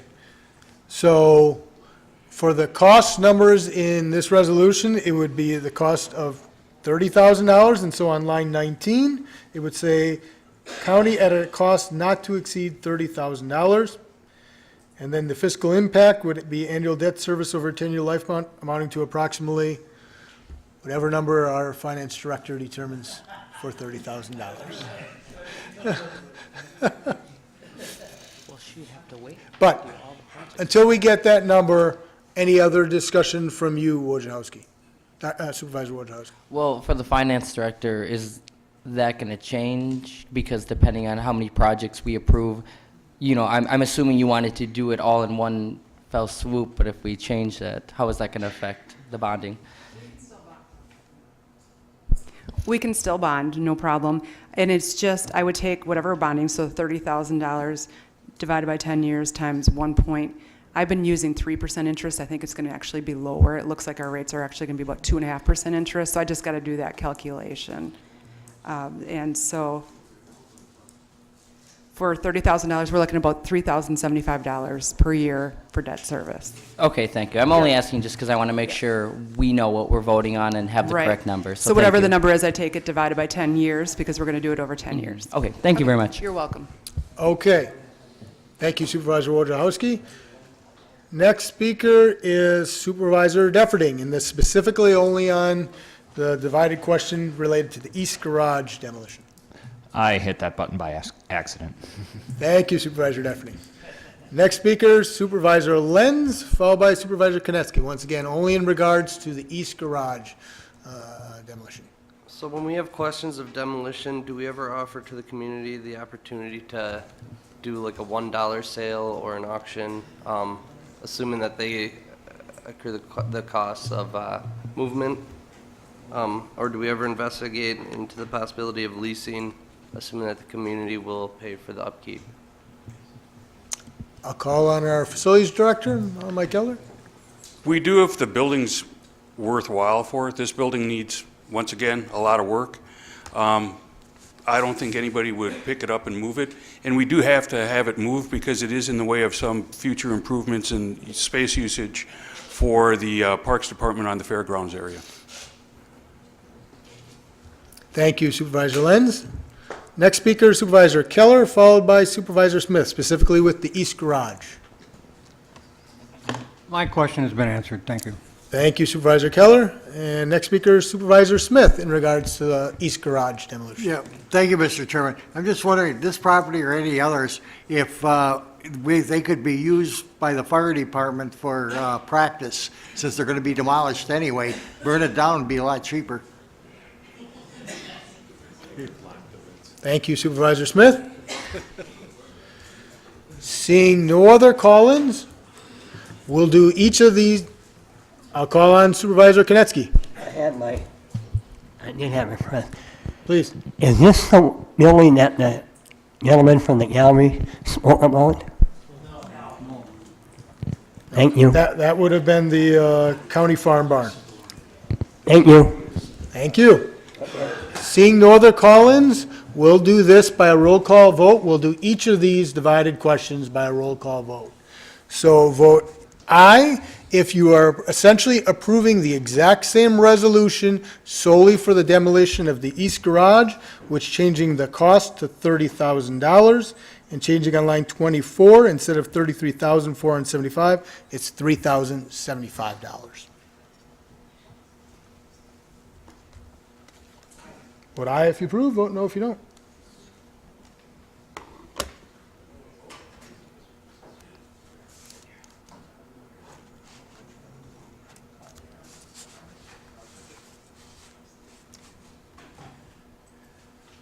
And that motion carries 30-3. And just so everyone's on the same page, each of these divided questions will require a 3/4 vote, okay? So 27 votes. So moving on to the next building, so that would be the Old County Farm Barn. So once again, perhaps we can get clarification, since the same question will be asked, right? How much the demolition cost of this would be, and how much would the 10-year bonding be as well. But while we're getting that, I'll entertain, or Director Elder, would you know that number? I had estimated about $100,000 for tearing down the barn. So $100,000 for the county barn. Thank you. So we'll entertain discussion. First is Supervisor Powers, followed by Supervisor Lautenschlager. Thank you, Mr. Chairman. Since the Historical Society would, or Historical Association would like us to keep the Old County Farm Barn, and we've already been told that everything is in really bad shape, would it be proper to ask that at the next meeting, or possibly the June meeting, that we have some report back from them about what they plan to do and how they plan to keep this thing from falling down around everybody's ears? I mean, so that's, what is their plan for it? If we save it for them, what is their plan? May or June? Thank you, Supervisor Powers. Next speaker, Supervisor Lautenschlager, followed by Supervisor Gabbard. Thank you, Mr. Chair. I think, talking to Mr. Dahmer, I think you talked about if we can't save the building, is there a way that we can at least construct some kind of marker or something saying that this was in this area? Is that something that could be done, Mike? It's not in my estimate, but yes, it could be done. You know, I don't know what would be on the marker, but, you know. I mean, at least that this was the poor farm or whatever at such and such time or whatever. I mean, if we can't save the whole building, which sounds like it's in pretty bad shape, I mean, can we at least recognize the spot that it used to be? We could put a sign up, I'm sure. That's all I want. Thank you, Supervisor Lautenschlager. Next speaker, Supervisor Gabbard, followed by Supervisor Joas. I need some clarification from you, Mike. So all four of these buildings have to come down because of the crisis center for, now I lost my train of thought here, stormwater runoff. We'll eliminate these four buildings, and that'll help with the impervious surface and such. Would you All be- three would help with it. All three but or all four? All three, because the east garage is over on the fairgrounds. Okay. So are you saying tonight that the county farm barn needs to come down to accommodate that situation? That one more so than the other two. That's what I thought. Would you be open to the Historical Society paying $1 for that and moving it? Or do you think it's going to collapse when they try to move it? I think it would be a challenge to move it. Okay. But if they would give us $1 for it and get it out of here by the end of summer, that'd be fine. Okay. So we should at least ask them that, I think. Okay, thank you. Thank you. All right, next speaker is Supervisor Joas, followed by Supervisor Lenz. Thank you, Mr. Chairman. At any time did the, either Committee of Personnel and Finance or Facilities and Property Management Committee at all consult with the County Historical Society? And also, was any kind of preliminary analysis done to see if the site would qualify for national or State Register of Historic Places. Facilities Director Mike Elder, can you be able to answer? If it would become a listed building, we would run into the same situation we've got with the courthouse windows that has now taken us 5 years to actually come back to what the original project was after we got it approved by the State Historical Society. So our hands would be tied on what we could do to the exterior of the building. And then we would be on the hook for maintaining it for an indefinite period of time. The building, I've been here 21 years. That building has been slated for demolition for 21 years.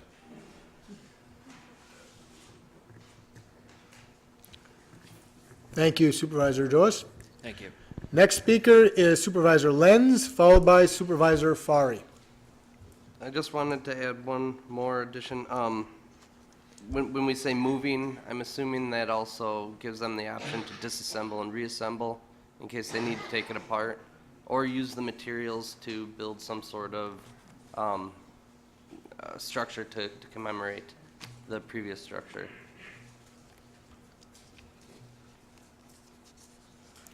I guess, I don't know if there's a question there.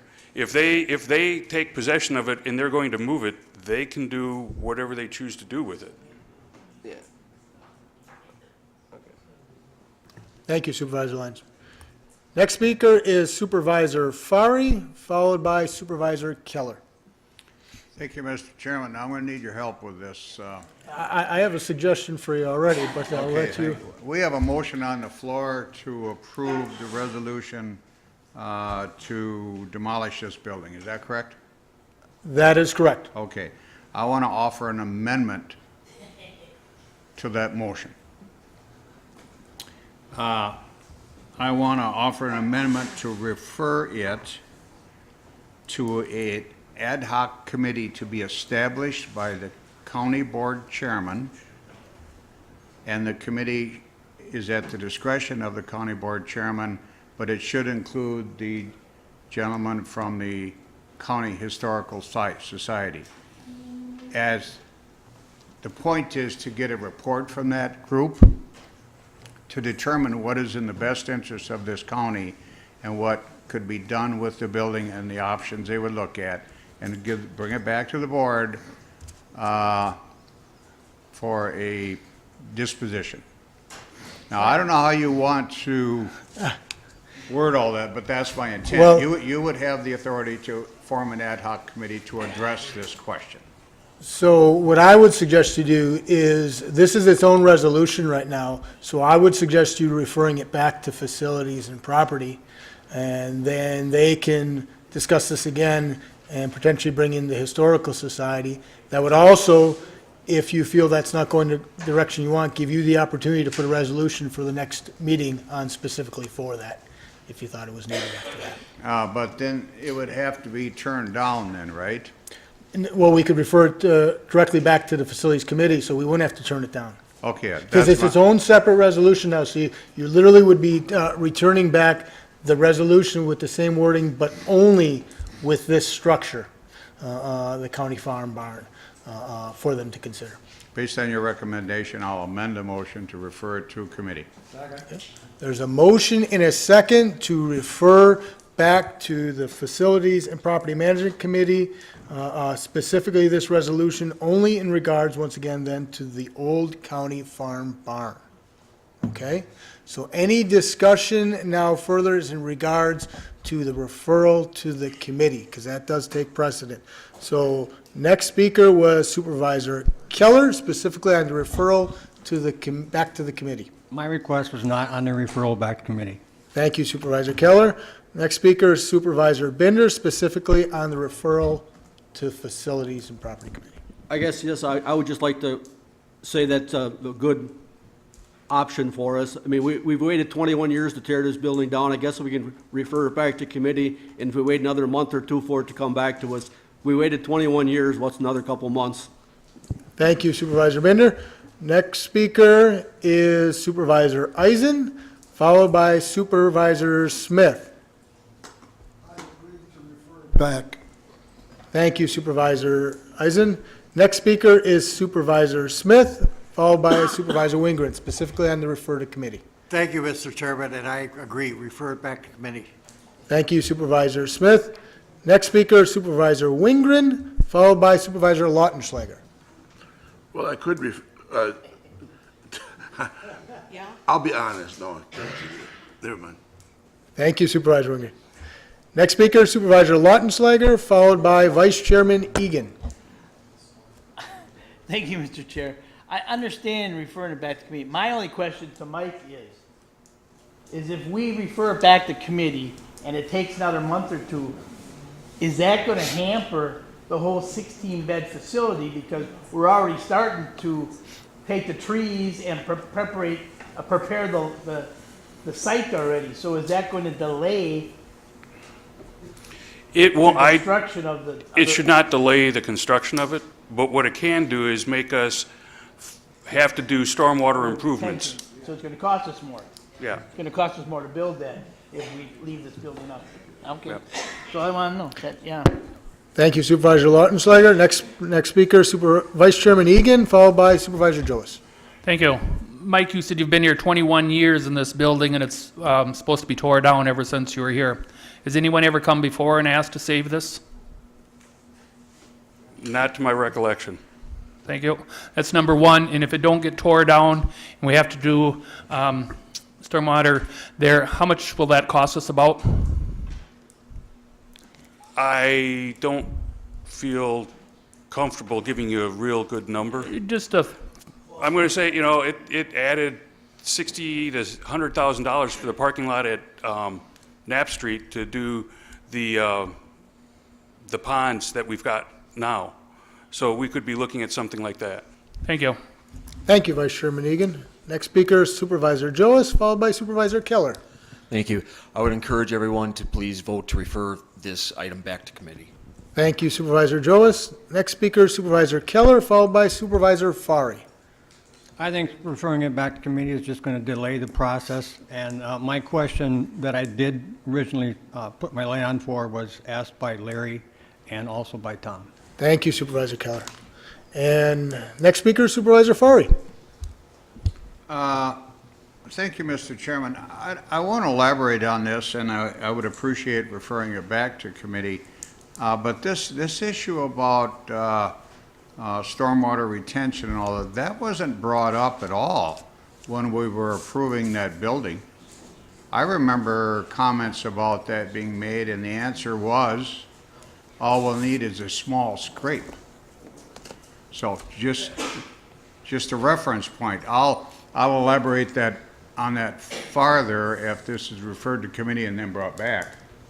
And I'll also review the tapes. But I think it's important to this body that when we approve something, we have all the facts and full disclosure before we vote on it. So I'll look forward to reviewing that further. Thank you. Thank you, Supervisor Fari. I'll call on Supervisor Norton.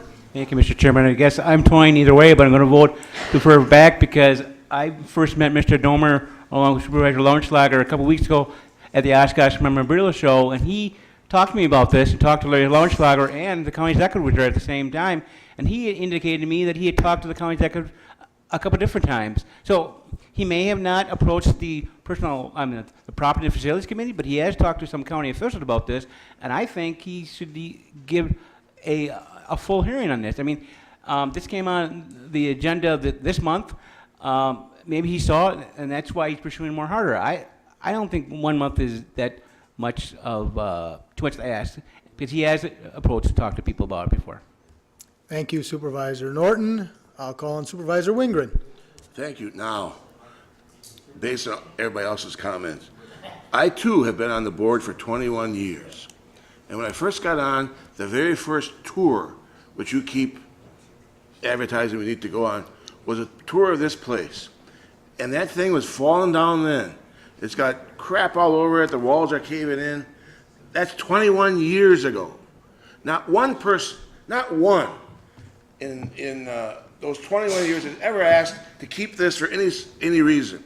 Now, there's no one that I respect more than Mr. Dahmer. His writings alone could educate so many people about so many wonderful things.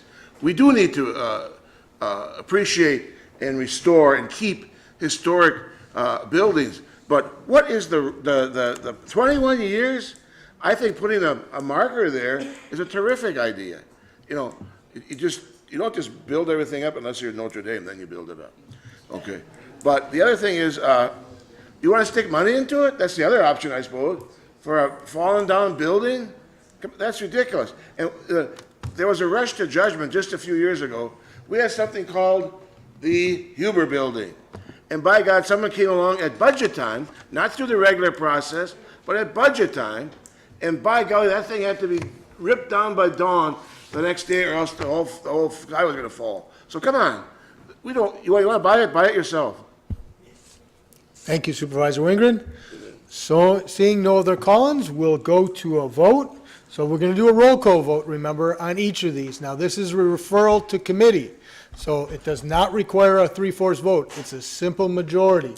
So you're going to vote aye if you want to refer the resolution, specifically only related to the demolition of the old county farm, to the Facilities and Property Management building.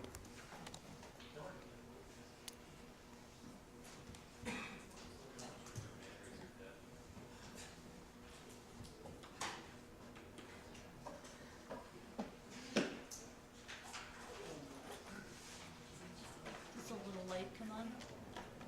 Does the little light come on? Then it's not dead. You might just have to pop it back.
And that motion passes 19-14, because once again, it just needs a simple majority to refer it to committee. So moving on, we have two more items of the divided question for this resolution. For the next one is specifically the resolution in regards to the demolition of the laundry building. So if we could also get the estimation for the demolition of the laundry building, and then our finance director can. I estimated approximately $105,000. $105,000 for the estimated demolition of the laundry building. So any discussion in regards, and so that over 10 years would be $10,762.50 annually. Annually. Okay, any discussion in regards to the laundry building? I'm seeing none. All right, I'm going to stay with, we're going to do this by a roll call vote, because someone asked that before. So vote aye if you approve, vote no if you don't.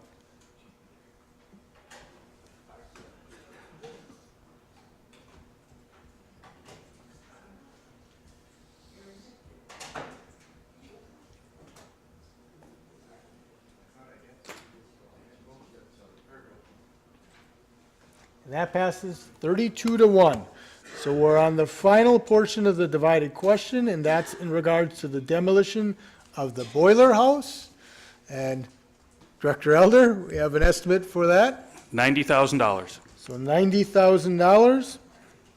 And then that would come out to a 10-year annual cost of the note.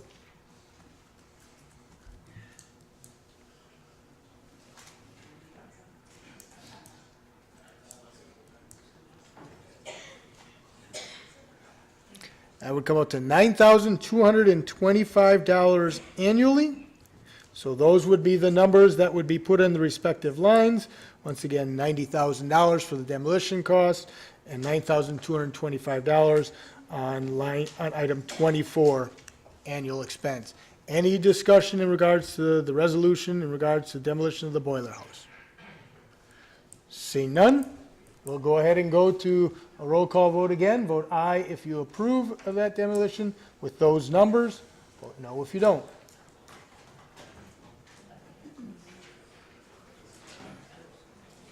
Once again, this will require a 3/4 vote. That motion carries 33-0. All right, so that completes all 4 votes on that divided question for Resolution 124-03-2019.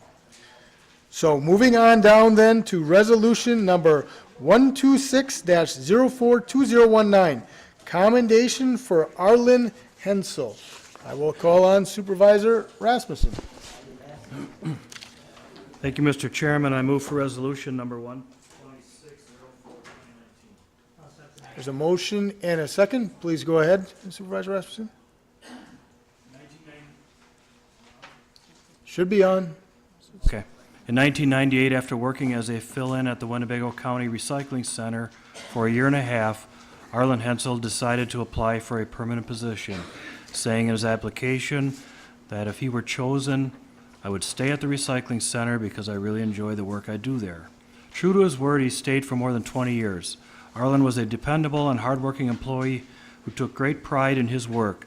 He was a team player who took the time to mentor new employees and share his knowledge of heavy equipment operations. Among landfill customers, he was well known as the weekend guy who eased the flow of scale traffic on many Saturday mornings. Arlen is an avid hunter and Packers fan and is looking forward to spending more time with his family. We wish him the best in his retirement. Thank you, Supervisor Rasmussen. So there was a motion and a second to approve resolution number 126-04-2019. All those in favor say aye. Aye. Opposed? Motion carries unanimously. Moving on down to the next resolution. That's number 127-04-2019. Disallow claim of Mid-State Sign Service, LLC. I once again call upon Supervisor Rasmussen. Resolution number 127-04-2019. There's a motion and a second to approve Resolution 127-04-2019. Any discussion? Then all those in favor say aye. Aye. Opposed? Motion carries unanimously. Moving on down to the next resolution. That's Resolution number 128-04-2019. Disallow claim of Frank J. Carney III. I'll once again call on Supervisor Rasmussen. Thank you. I move for resolution number 128-04-2019. There's a motion and a second to approve Resolution number 128-04-2019. Any discussion? All those in favor say aye. Aye. Opposed? Motion carries unanimously. Moving on down to the next resolution. That's Resolution number 129-04-2019. Disallow claim of Mary Jo M. Schrader. I'll call in Supervisor Rasmussen. Thank you. I move for resolution number 129-04-2019. Is there a second? There's a motion. There's a motion and a second to approve Resolution 129-04-2019. All those in favor say aye. Aye. Opposed? Motion carries unanimously. Moving on down to the next resolution. It's the top of the next page, Resolution number 130-04-2019. Authorize adoption of the Winnebago County Comprehensive Outdoor Recreation Plan. I will call on Supervisor Finch. Thank you, Mr. Chairman. I move for resolution number 130-04-2019. There's a motion in it. And Rob's in the back. Any questions? Thank you, Supervisor Finch. There's a motion and a second to approve resolution number 130-04-2019. Any discussion? And we'll do a voice vote. All those in favor say aye. Aye. Opposed? Motion carries unanimously.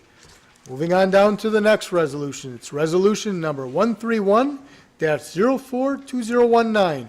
Appropriate $310,000 from the Winnebago County undesignated general fund account to the Winnebago County Park Capital Outlay account for the purchase of a 20-acre parcel of land bordering East County Road Y. I'll call on Supervisor Finch. Thank you, Mr. Chairman. I move for resolution number 131-042019. There's a motion and a second to approve resolution number 131-042019. Discussion. I'll call on Supervisor Warnke. Well, the last meeting we had, I stated my reasons why I objected to any more land purchases because of the fact that they closed the racetrack down. And I asked that they buy more land to accommodate everything, and I was turned down. And now they have bought one piece of land, and now they want another one. And this one is at $310,000. And I would like to see full disclosure on this on this piece of property. I'd like to know what they're going to do with it, and I'd like to see a cost on the entire project, because this thing always, these things come in piecemeal. You know, they could come in and a little while later they're going to say, well, we need $300,000 or $400,000 to develop this. The other reason was I saw a thing that was sent to me on my email from Mr. Way, and he was talking about their parking lot, how much they can get paid parking out there. And he exempted one of the highest the events of the year out there, and that was Life Fest. He's exempting them for 5 days. And this is not right. It seems as though we're doing nothing but accommodating Life Fest. And I do not agree with that. I think that they should be charged and there should be paid parking out there. So I don't know if I would like to offer an amendment, which I'm probably not going to get a second for, but I don't know. But this is just not right, that we're taking the biggest event of the year out there and saying, oh, gee, you don't have to pay to use our parking lot, but they're going to make a ton of money off of it anyways. So that's the way I feel at this point. Thank you, Supervisor Warnke. Next speaker is Supervisor Wingren, followed by Supervisor Ellis. Thank you, Mr. Chairman. I certainly do agree with Bob Warnke on this one. I just can't believe government needs to be open, honest, and accountable. And I questioned this before yesterday when I got this memo from Rob. This just raises all sorts of questions about how do we do business? How do we do business? The DNR says one thing, so then we have to, according to this memo, we need to develop a memorandum of understanding sometime. And then in paragraph 2, or down stipulation number 2, for the foreseeable future? What kind of government body would enter into an agreement that states for the foreseeable future? That's just wrong. This whole thing is wrong. And I don't know what you were going to propose, but this is just wrong, sorry. Thank you. Thank you, Supervisor Wingren. Next speaker is Supervisor Ellis, followed by Supervisor Eisen. Thank you, Chairman. I was just looking at this, again, is this a want or a need, you know? And another thing is, $15,500 an acre. That right there, that you could probably let that stand for I don't know how many years before anybody's going to bite on this thing for this kind of money. He's got that out there for $310,000. I mean, anybody else outside the county or the parks biting on it, it's going to go a long while before you're going to get somebody bite on this land at that particular price. Thank you. Thank you, Supervisor Ellis. Next speaker is Supervisor Eisen, followed by Supervisor Powers. I just wanted to express my opinion to oppose this because it is a want versus a need. Thank you, Supervisor Eisen. Next speaker is Supervisor Powers, followed by Supervisor Binder. Thank you, Mr. Chairman. I'm going to give up my space for talking. Thank you, Supervisor Powers. Next speaker is Supervisor Binder, followed by Supervisor Norton. Just for reference point, there's 3 pieces of land for sale on Highway 76. They have 10 acres, it's $295,000. That's right around $30,000 an acre. That's developing land we're talking about. We're not talking about farmland. There's another piece, it's basically 5 acres, it's $200,000. The parcel that we're looking at was 17 acres. The Ruches want $1.7 million for that. So we're paying $15,000 an acre, and what will happen with that land, it's gonna get annexed into the city, and there's gonna be an apartment complex built there. And then we just basically built a stage there where we're gonna basically have 5 or 6 rock concerts a year. We're getting a pyrotechs to come in there. They're gonna shoot fireworks over that for 3 days. I don't know how many complaints the city of Oshkosh is gonna get with the type of venues that we're seeking out to get. Is it a want? Is it a need? I think it's a necessity, because if we let an apartment complex build there, what are we going to do when all these complaints start coming in? As far as the cost, I don't think that nothing's going to be developed on that land other than a community garden for years. But we got an industrial park, we spent $1 million for that land, and now we're talking about putting a taxiway in, and we got absolutely no development there. The city's got $2 or $3 million stuck in utilities. They got a 30-acre industrial park there, and we got nothing. We need to make a commitment to that airport so that the community knows we're basically going to go in that direction and we'll get something there. We need this land for the parks so that basically we can protect the venue that we went in. We got rid of the racetrack, we went into the concert venue. Life Fest is paying $12,000 this year to help us build a road out there because you can't get the semis in and out, and we only have $12,000, it costs $24,000. They built a $900 and some $1,000 stage there that we can use and that it will be ours in the end of 10 years. So I think it's a necessity to get this 20 acres of land to protect our future. Thank you. Thank you, Supervisor Binder. Next speaker is Supervisor Norton, followed by Supervisor Gordon. Thank you, Mr. Chairman. First off, the phrase for sure for future that's in the email that Rob sent you about the DNR about parking in the Winnebago County Park, that's the language that the DNR put in. And that's the DNR, if I understand, that's what the DNR will put in for any other memorandum of understanding of anyone with any deal with parking in their parks. Supervisor Binder kind of stole my thunder about the cost of this property. You know, in 2013, I agreed and I had faith and belief when the county executive and the county chairman at that time, Dave Albrecht, said, hey, we need to buy land for the aviation industrial complex or area. You know what? We spent, like Steve said, $1 million. $1 million for 46 acres. Do you know what that cost us? $21,000 per acre. Do you know how much we've gotten back from that? Zero. Zip. Zintz. So when you complain and you say, well, you're worried about when we're going to get any money back from this, but I didn't hear any complaints about that property, and as Mr. Binder says, we've had to do other things to it. I supported that airport land purchase. I support this. Why? Not because the parks, it's needed, because we're going to have events and other events. And another reason that was brought up at the Personal Finance Committee, another member brought up, hey, we would have land if we had to do something else. I think instead of land locking us in, that parking, just give us an opportunity, not just to park, but maybe some other department needs land. And I'll tell you what, you complain about $15,000 per acre. We didn't complain in 2013 when the price tag was $21,000 per acre. And like I say, I'm going to keep repeating, we have not received one dime from that. And if you're from the city of Oshkosh, like Steve Bender brought out, you're paying twice. Not only are you paying for the land, you're also paying for the city of Oshkosh for making all the improvements of it. I think this is a wise investment. It's a necessity. I urge you to pass this. Thank you, Supervisor Norton. Next speaker is Supervisor Gordon, followed by Supervisor Konecki. When you're looking at the Expo Center grounds and the fairgrounds, I think it's a wise investment to purchase this property so that you have room for future expansion, even if there aren't major plans for it now. Otherwise, it's gone. We can't move out any further. And I think the price compared to what we might be paying for other property is reasonable. And I would encourage a yes vote on this. Thank you, Supervisor Gordon. Next speaker, Supervisor Konecki, followed by Supervisor Finch.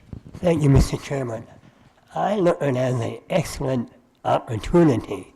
It's right next to land we own, and it will be used. I know it's going to be used. We should go for this. Let's not pass this up. Thank you. Thank you, Supervisor Konecki.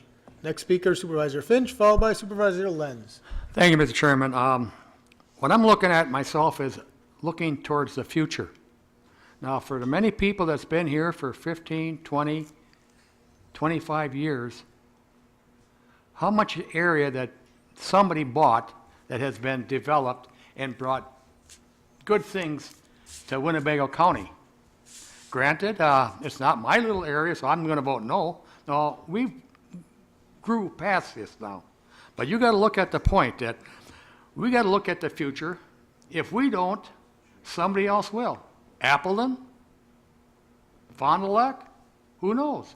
But I would rather have people say, Winnebago County did this and Winnebago County did that. So I am hoping for a change, that everybody will look towards the future and look what's right for Winnebago County. I am hoping everybody thinks about this and votes yes. Thank you. Thank you, Supervisor Finch. Next speaker, Supervisor Lenz. Thank you, Chairman. I agree with Supervisor Finch. We need to focus on, I mean, this purchase is for the future. I've heard an argument about, which sounds like it may be biasing someone to voting no because of the racetrack, which was an event that happened in the past. It sounds like I heard a comment about an airport that is biasing somebody to vote yes because of an event that happened in the past. But we need to look at this as a commitment to our community. We're showing a presentation tonight showing the impact, the economic impact because of the expo and the events that happen there. Events as we go forward, as we grow as an overall community, and that's Winnebago, Outagamie, Brown County, they're going to be looking for larger venues. We need to be able to provide space. If we don't provide the space, if we don't make the investments now, we will not be able to commit or to compete against these other large venues that are going to be coming into the area. And basically, we're going to be sitting on a expo grounds that nobody's going to want to come to.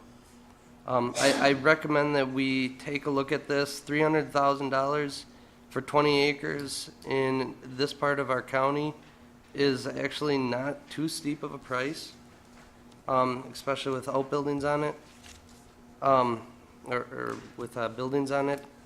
I think we need to look at this as a commitment to our community. We need to look at it as an opportunity to help expand the usage of our current expo grounds, and I recommend folks vote yes on this. Thank you, Supervisor Lenz. Next speaker, Supervisor Powers, followed by Supervisor Rasmussen.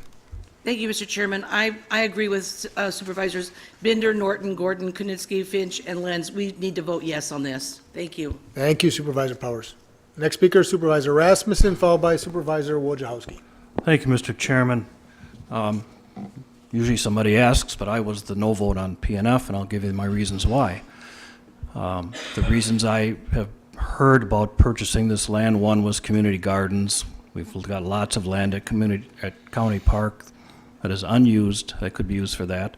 I heard that we need to have it for Sheriff's Department access. So the sheriff was here last month, I believe it was, and told us he didn't need that. I heard tonight that we need it for semi-access. I don't remember hearing that before. If we needed semi-access for the stage, I believe that should have been brought up when we approved the stage.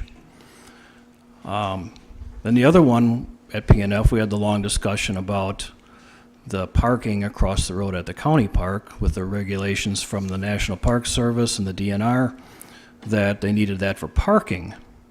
But when I asked who gets the money for the parking, the promoter does. So that tells me that the taxpayers of this county are investing $310,000 so the promoter can make money on parking. I asked, can that get changed? What's the plan? Well, we're working on that. Well, that's I can't approve that with that kind of knowledge, so I'm still going to not support this. Thank you. Thank you, Supervisor Rasmussen. Next speaker is Supervisor Wojciechowski, followed by Supervisor Binder. Thank you, Mr. Chairman. I've been kind of going back and forth on this, and there's a lot of good discussion on it. But I think I'm, excuse me, starting to be swayed towards accepting it, and I think, you know, we need to do what we can to invest in this county and its future. There was a study that came out recently that said it was the best place for millennials to move, and number 2 was the Oshkosh-Neenah area.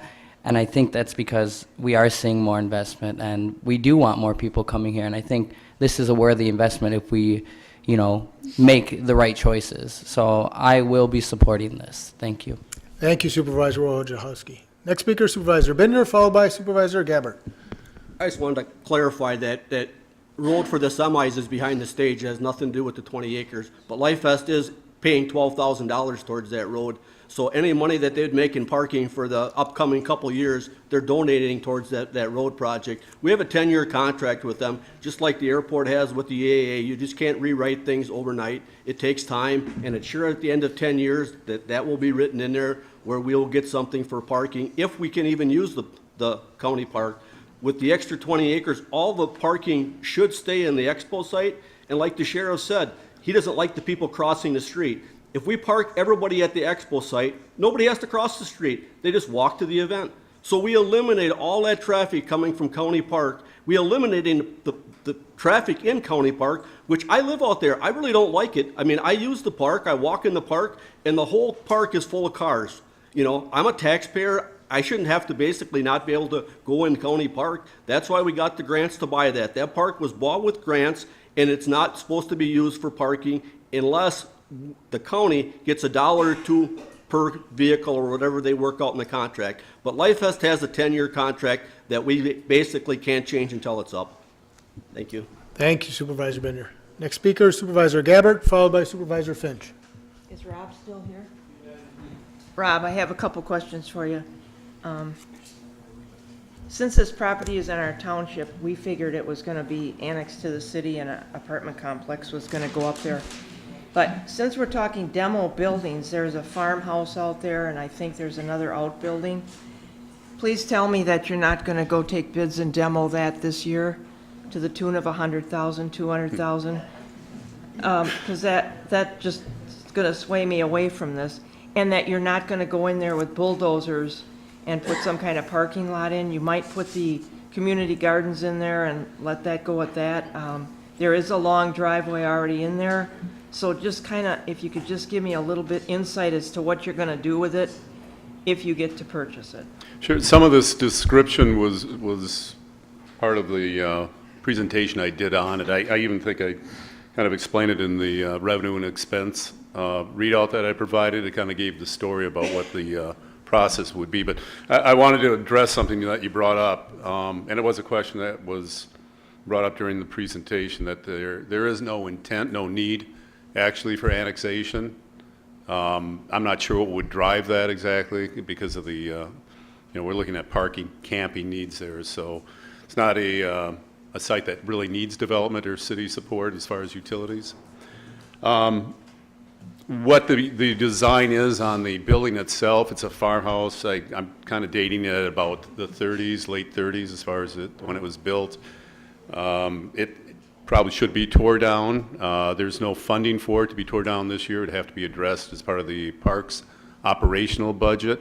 I did include that as a number in here. And it's thought that there's no imminent need to tear it down either. We can work around it for some years. Okay. But eventually it needs to be tore down just because it won't be used at all. So are you just going to use the driveway and get your community gardens figured out on that parcel? Is that where the community gardens are going to go? Well, I can give you a little bit of this is real preliminary, but we're looking at a site that would house the community gardens. If you're familiar with the property, there's about a 4.5 acre plot directly to the west of the driveway as you go in.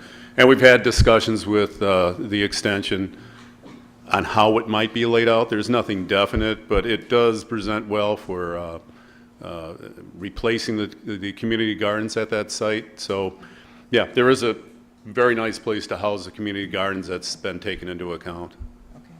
Then my other question is, and I've sat here long enough on the board, but when something comes up like an opportunity like this, we have to take the money from general undesignated funds. Maybe Vicki can answer that.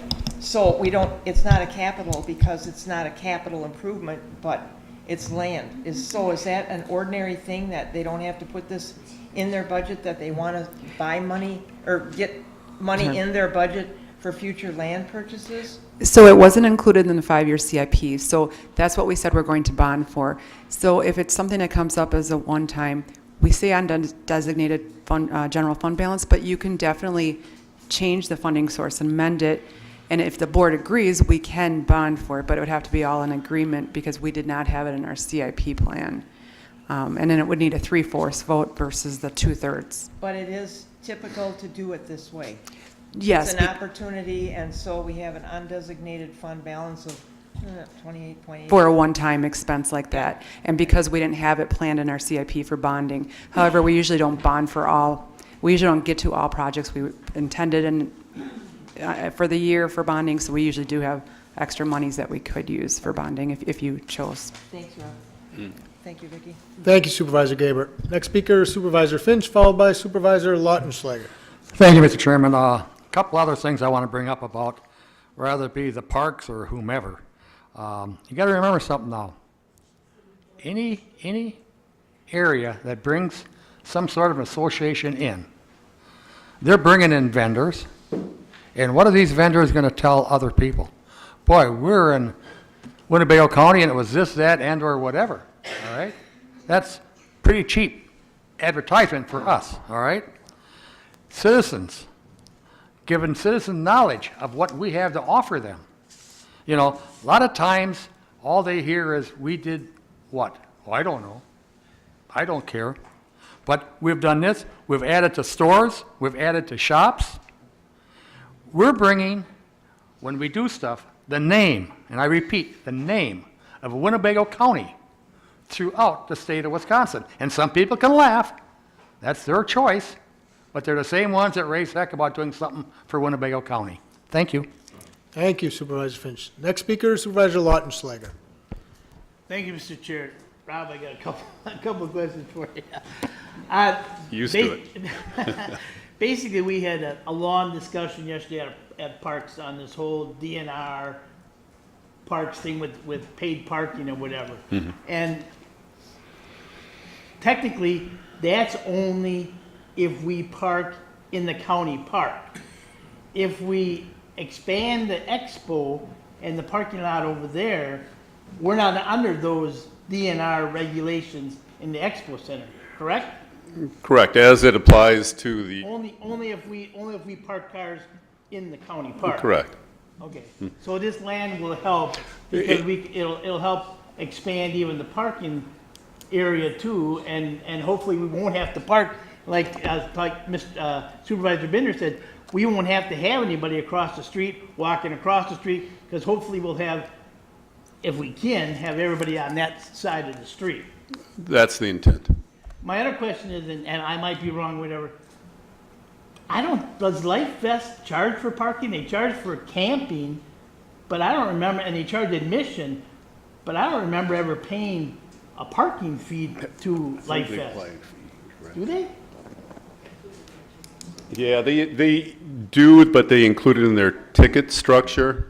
So they don't take it on site, but it is included as part of their ticket. Yeah, I guess Yeah. I remember paying the admission. I guess I just never. Right. I can explain also, the question came up, I'm sorry if I'm going beyond it a little bit, Well, that's fine. but the DNR understood that Life Vest is already under contract, so they did allow, or provide an allowance for Life Vest with the understanding that because it's a contract, it'd be hard to force it upon Life Vest after the fact. So we're actually not exempting Life Vest from it. The DNR is. Well, I think circumstances The make contract. them exempt. The DNR contract is exempt. The DNR is allowing it because Allowing Life Vest is already under contract. But and we, it's as the county parks, are saying. correct.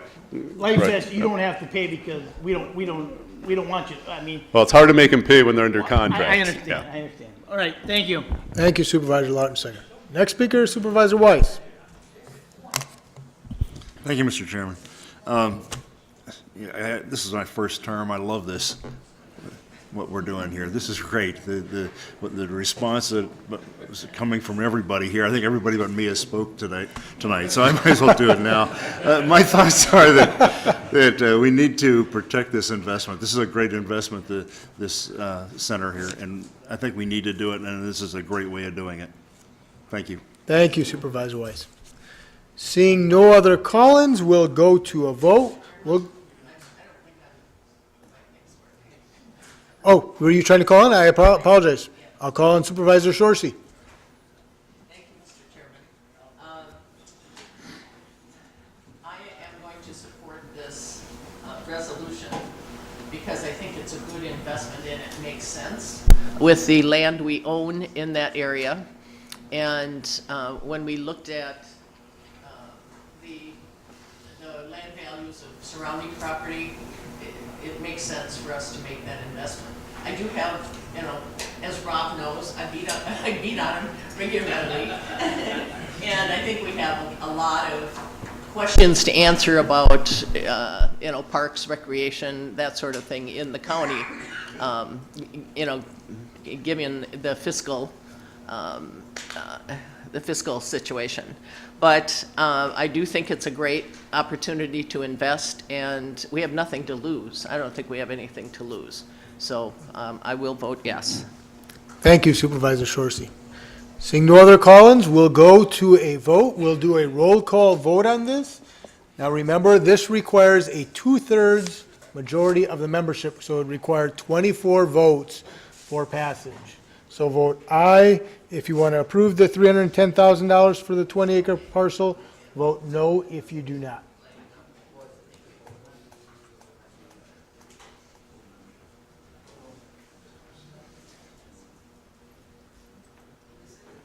So that passes 27-6. So moving on down then to the next resolution. So that's resolution number 132-042019. Support the National Association of Counties project entitled The National Collaborative for Infants and Toddlers Resolution to promote investments in young children and families from prenatal to age 3. I'll call on Supervisor Finch. No, I apologize. I'll call on Supervisor Norton. Mr. Chairman, I move for the adoption of Resolution 132-042019. There's a motion and a second to approve resolution number 132-042019. Any Let me discussion? give a very brief, hopefully, last year at the NACO annual conference at our Human Services Committee, this was presented to us. I followed up and I said, I used to work in a daycare center and I'd be interested. And so I followed up with a member from NACO, Rasheed Brown. She contacted me and she gave me the template of the resolution. And when I got that, I then contacted two people, Beth Roberts from the Long-Term Support Services, from the Human Services Division, and Cindy Rose from the Health Department, because I said, you look at this, I think it's something worthwhile. You look at it, and is it possible, and is it worth doing? Cindy Rose said, yes, Mike, we're already doing something with Calumet and Outagamie County about child and child care and birth-free and child development. It would enhance that. There are right now no county dollars to it, but it could enhance it. The institute, the Pritzker Institute, I'm probably pronouncing that wrong, who is sponsoring this movement, is also have $100,000 grants. I don't know what that figure is correct or not. And the state of Wisconsin applied for it, and the state of Wisconsin thinks it's going to get one. And when I talked to the Secretary of Child and Families for the state of Wisconsin a couple weeks ago in Human Service Capital, she said he thinks they're going to get it. And I think if we pass this, be the first county to do it in Wisconsin, I think we could have say on getting some of the money and put it into good use in here. And we could be leaders in doing this. Like I say, some of this has been doing, they're already doing some of it in the bullet points, and I'll tell you the truth, Mr. Chairman, you're at the health board, that was what I was worried about. But that's why I wanted Cindy Gerard and Beth Roberts to look at it. They were okay with it. And it's enhancing and promoting birth to three and childhood development. At a luncheon they had in NACO with a county commissioner who used to be a public defender in Missouri said this is much needed. It's investing in the young and the future, and so we don't have to worry about troubles down the line. So a lot of open, after it's passed this, it's not a feel-good resolution. I think there are other things we can do, but I think it's a good step forward to do. Thank you, Supervisor Norton. Seeing no other call-ins, we'll do a voice vote. All those in favor say aye. Aye. Opposed? Motion carries unanimously. Moving on down to the next resolution. That's resolution number 134-04-2019. Amend the table of organization for the Winnebago County Human Services Department to convert one case aide position to a social work specialist position. I'll call on Supervisor Rasmussen. 133. Oh, I apologize. It's my fault. I apologize. Let's move back up. I apologize. So we're on resolution number 133-04-2019. Ratify 2019 to 2020 agreement with the Winnebago County Deputies Association and authorize a transfer of $73,584 from the contingency reserve account to the Sheriff Department's salaries and fringe accounts for the increase reflected in the agreement. I'll call on Supervisor Rasmussen. Mr. Chairman, I move for resolution number 133-04-2019. There's a motion and a second to approve resolution number 133-04-2019. Any discussion? Seeing none, we'll do a voice vote. All those in favor say aye. Aye. Opposed? Motion carries unanimously. All right, now we're on resolution number 134-04-2019. Amend the table of organization for the Winnebago County Human Services Department to convert one case aide position to a social work specialist position. I'll call on Supervisor Rasmussen. Chairman, I move for resolution number 134-04-2019. There's a motion and a second to approve resolution number 134-04-2019. Any discussion? We'll do a voice vote. All those in favor say aye. Aye. Opposed? Motion carries unanimously. Moving on then, down to the next resolution. That's resolution number 135-04-2019. Amend the table of organization for the Winnebago County Public Health Department to convert one public health nurse position with a community health strategist position. I'll call on Supervisor Rasmussen. Number 135-04-2019. There's a motion and a second to approve resolution 135-04-2019. Any discussion? Seeing none, we'll do a voice vote. All those in favor say aye. Aye. Opposed? Motion carries unanimously. Moving on down to the final resolution this evening, and that's ordinance number 136-04-2019. Rescind section 3.14 of the General Code of Winnebago County in regards to domestic partnership fees. I'll call on Supervisor Wingren. Thank you, Mr. Chairman. I move approval of ordinance 136-04-2019. We're going to rescind collecting domestic partnership fees because the state tells us we can't issue them anymore. That's correct. Thank you, Supervisor Wingren. There was a motion and a second. Any discussion? We'll do a voice vote. All those in favor say aye. Aye. Opposed? Motion carries unanimously. So that brings us down to a final motion to adjourn. I'll call on Supervisor Albrecht. That's got to be a record.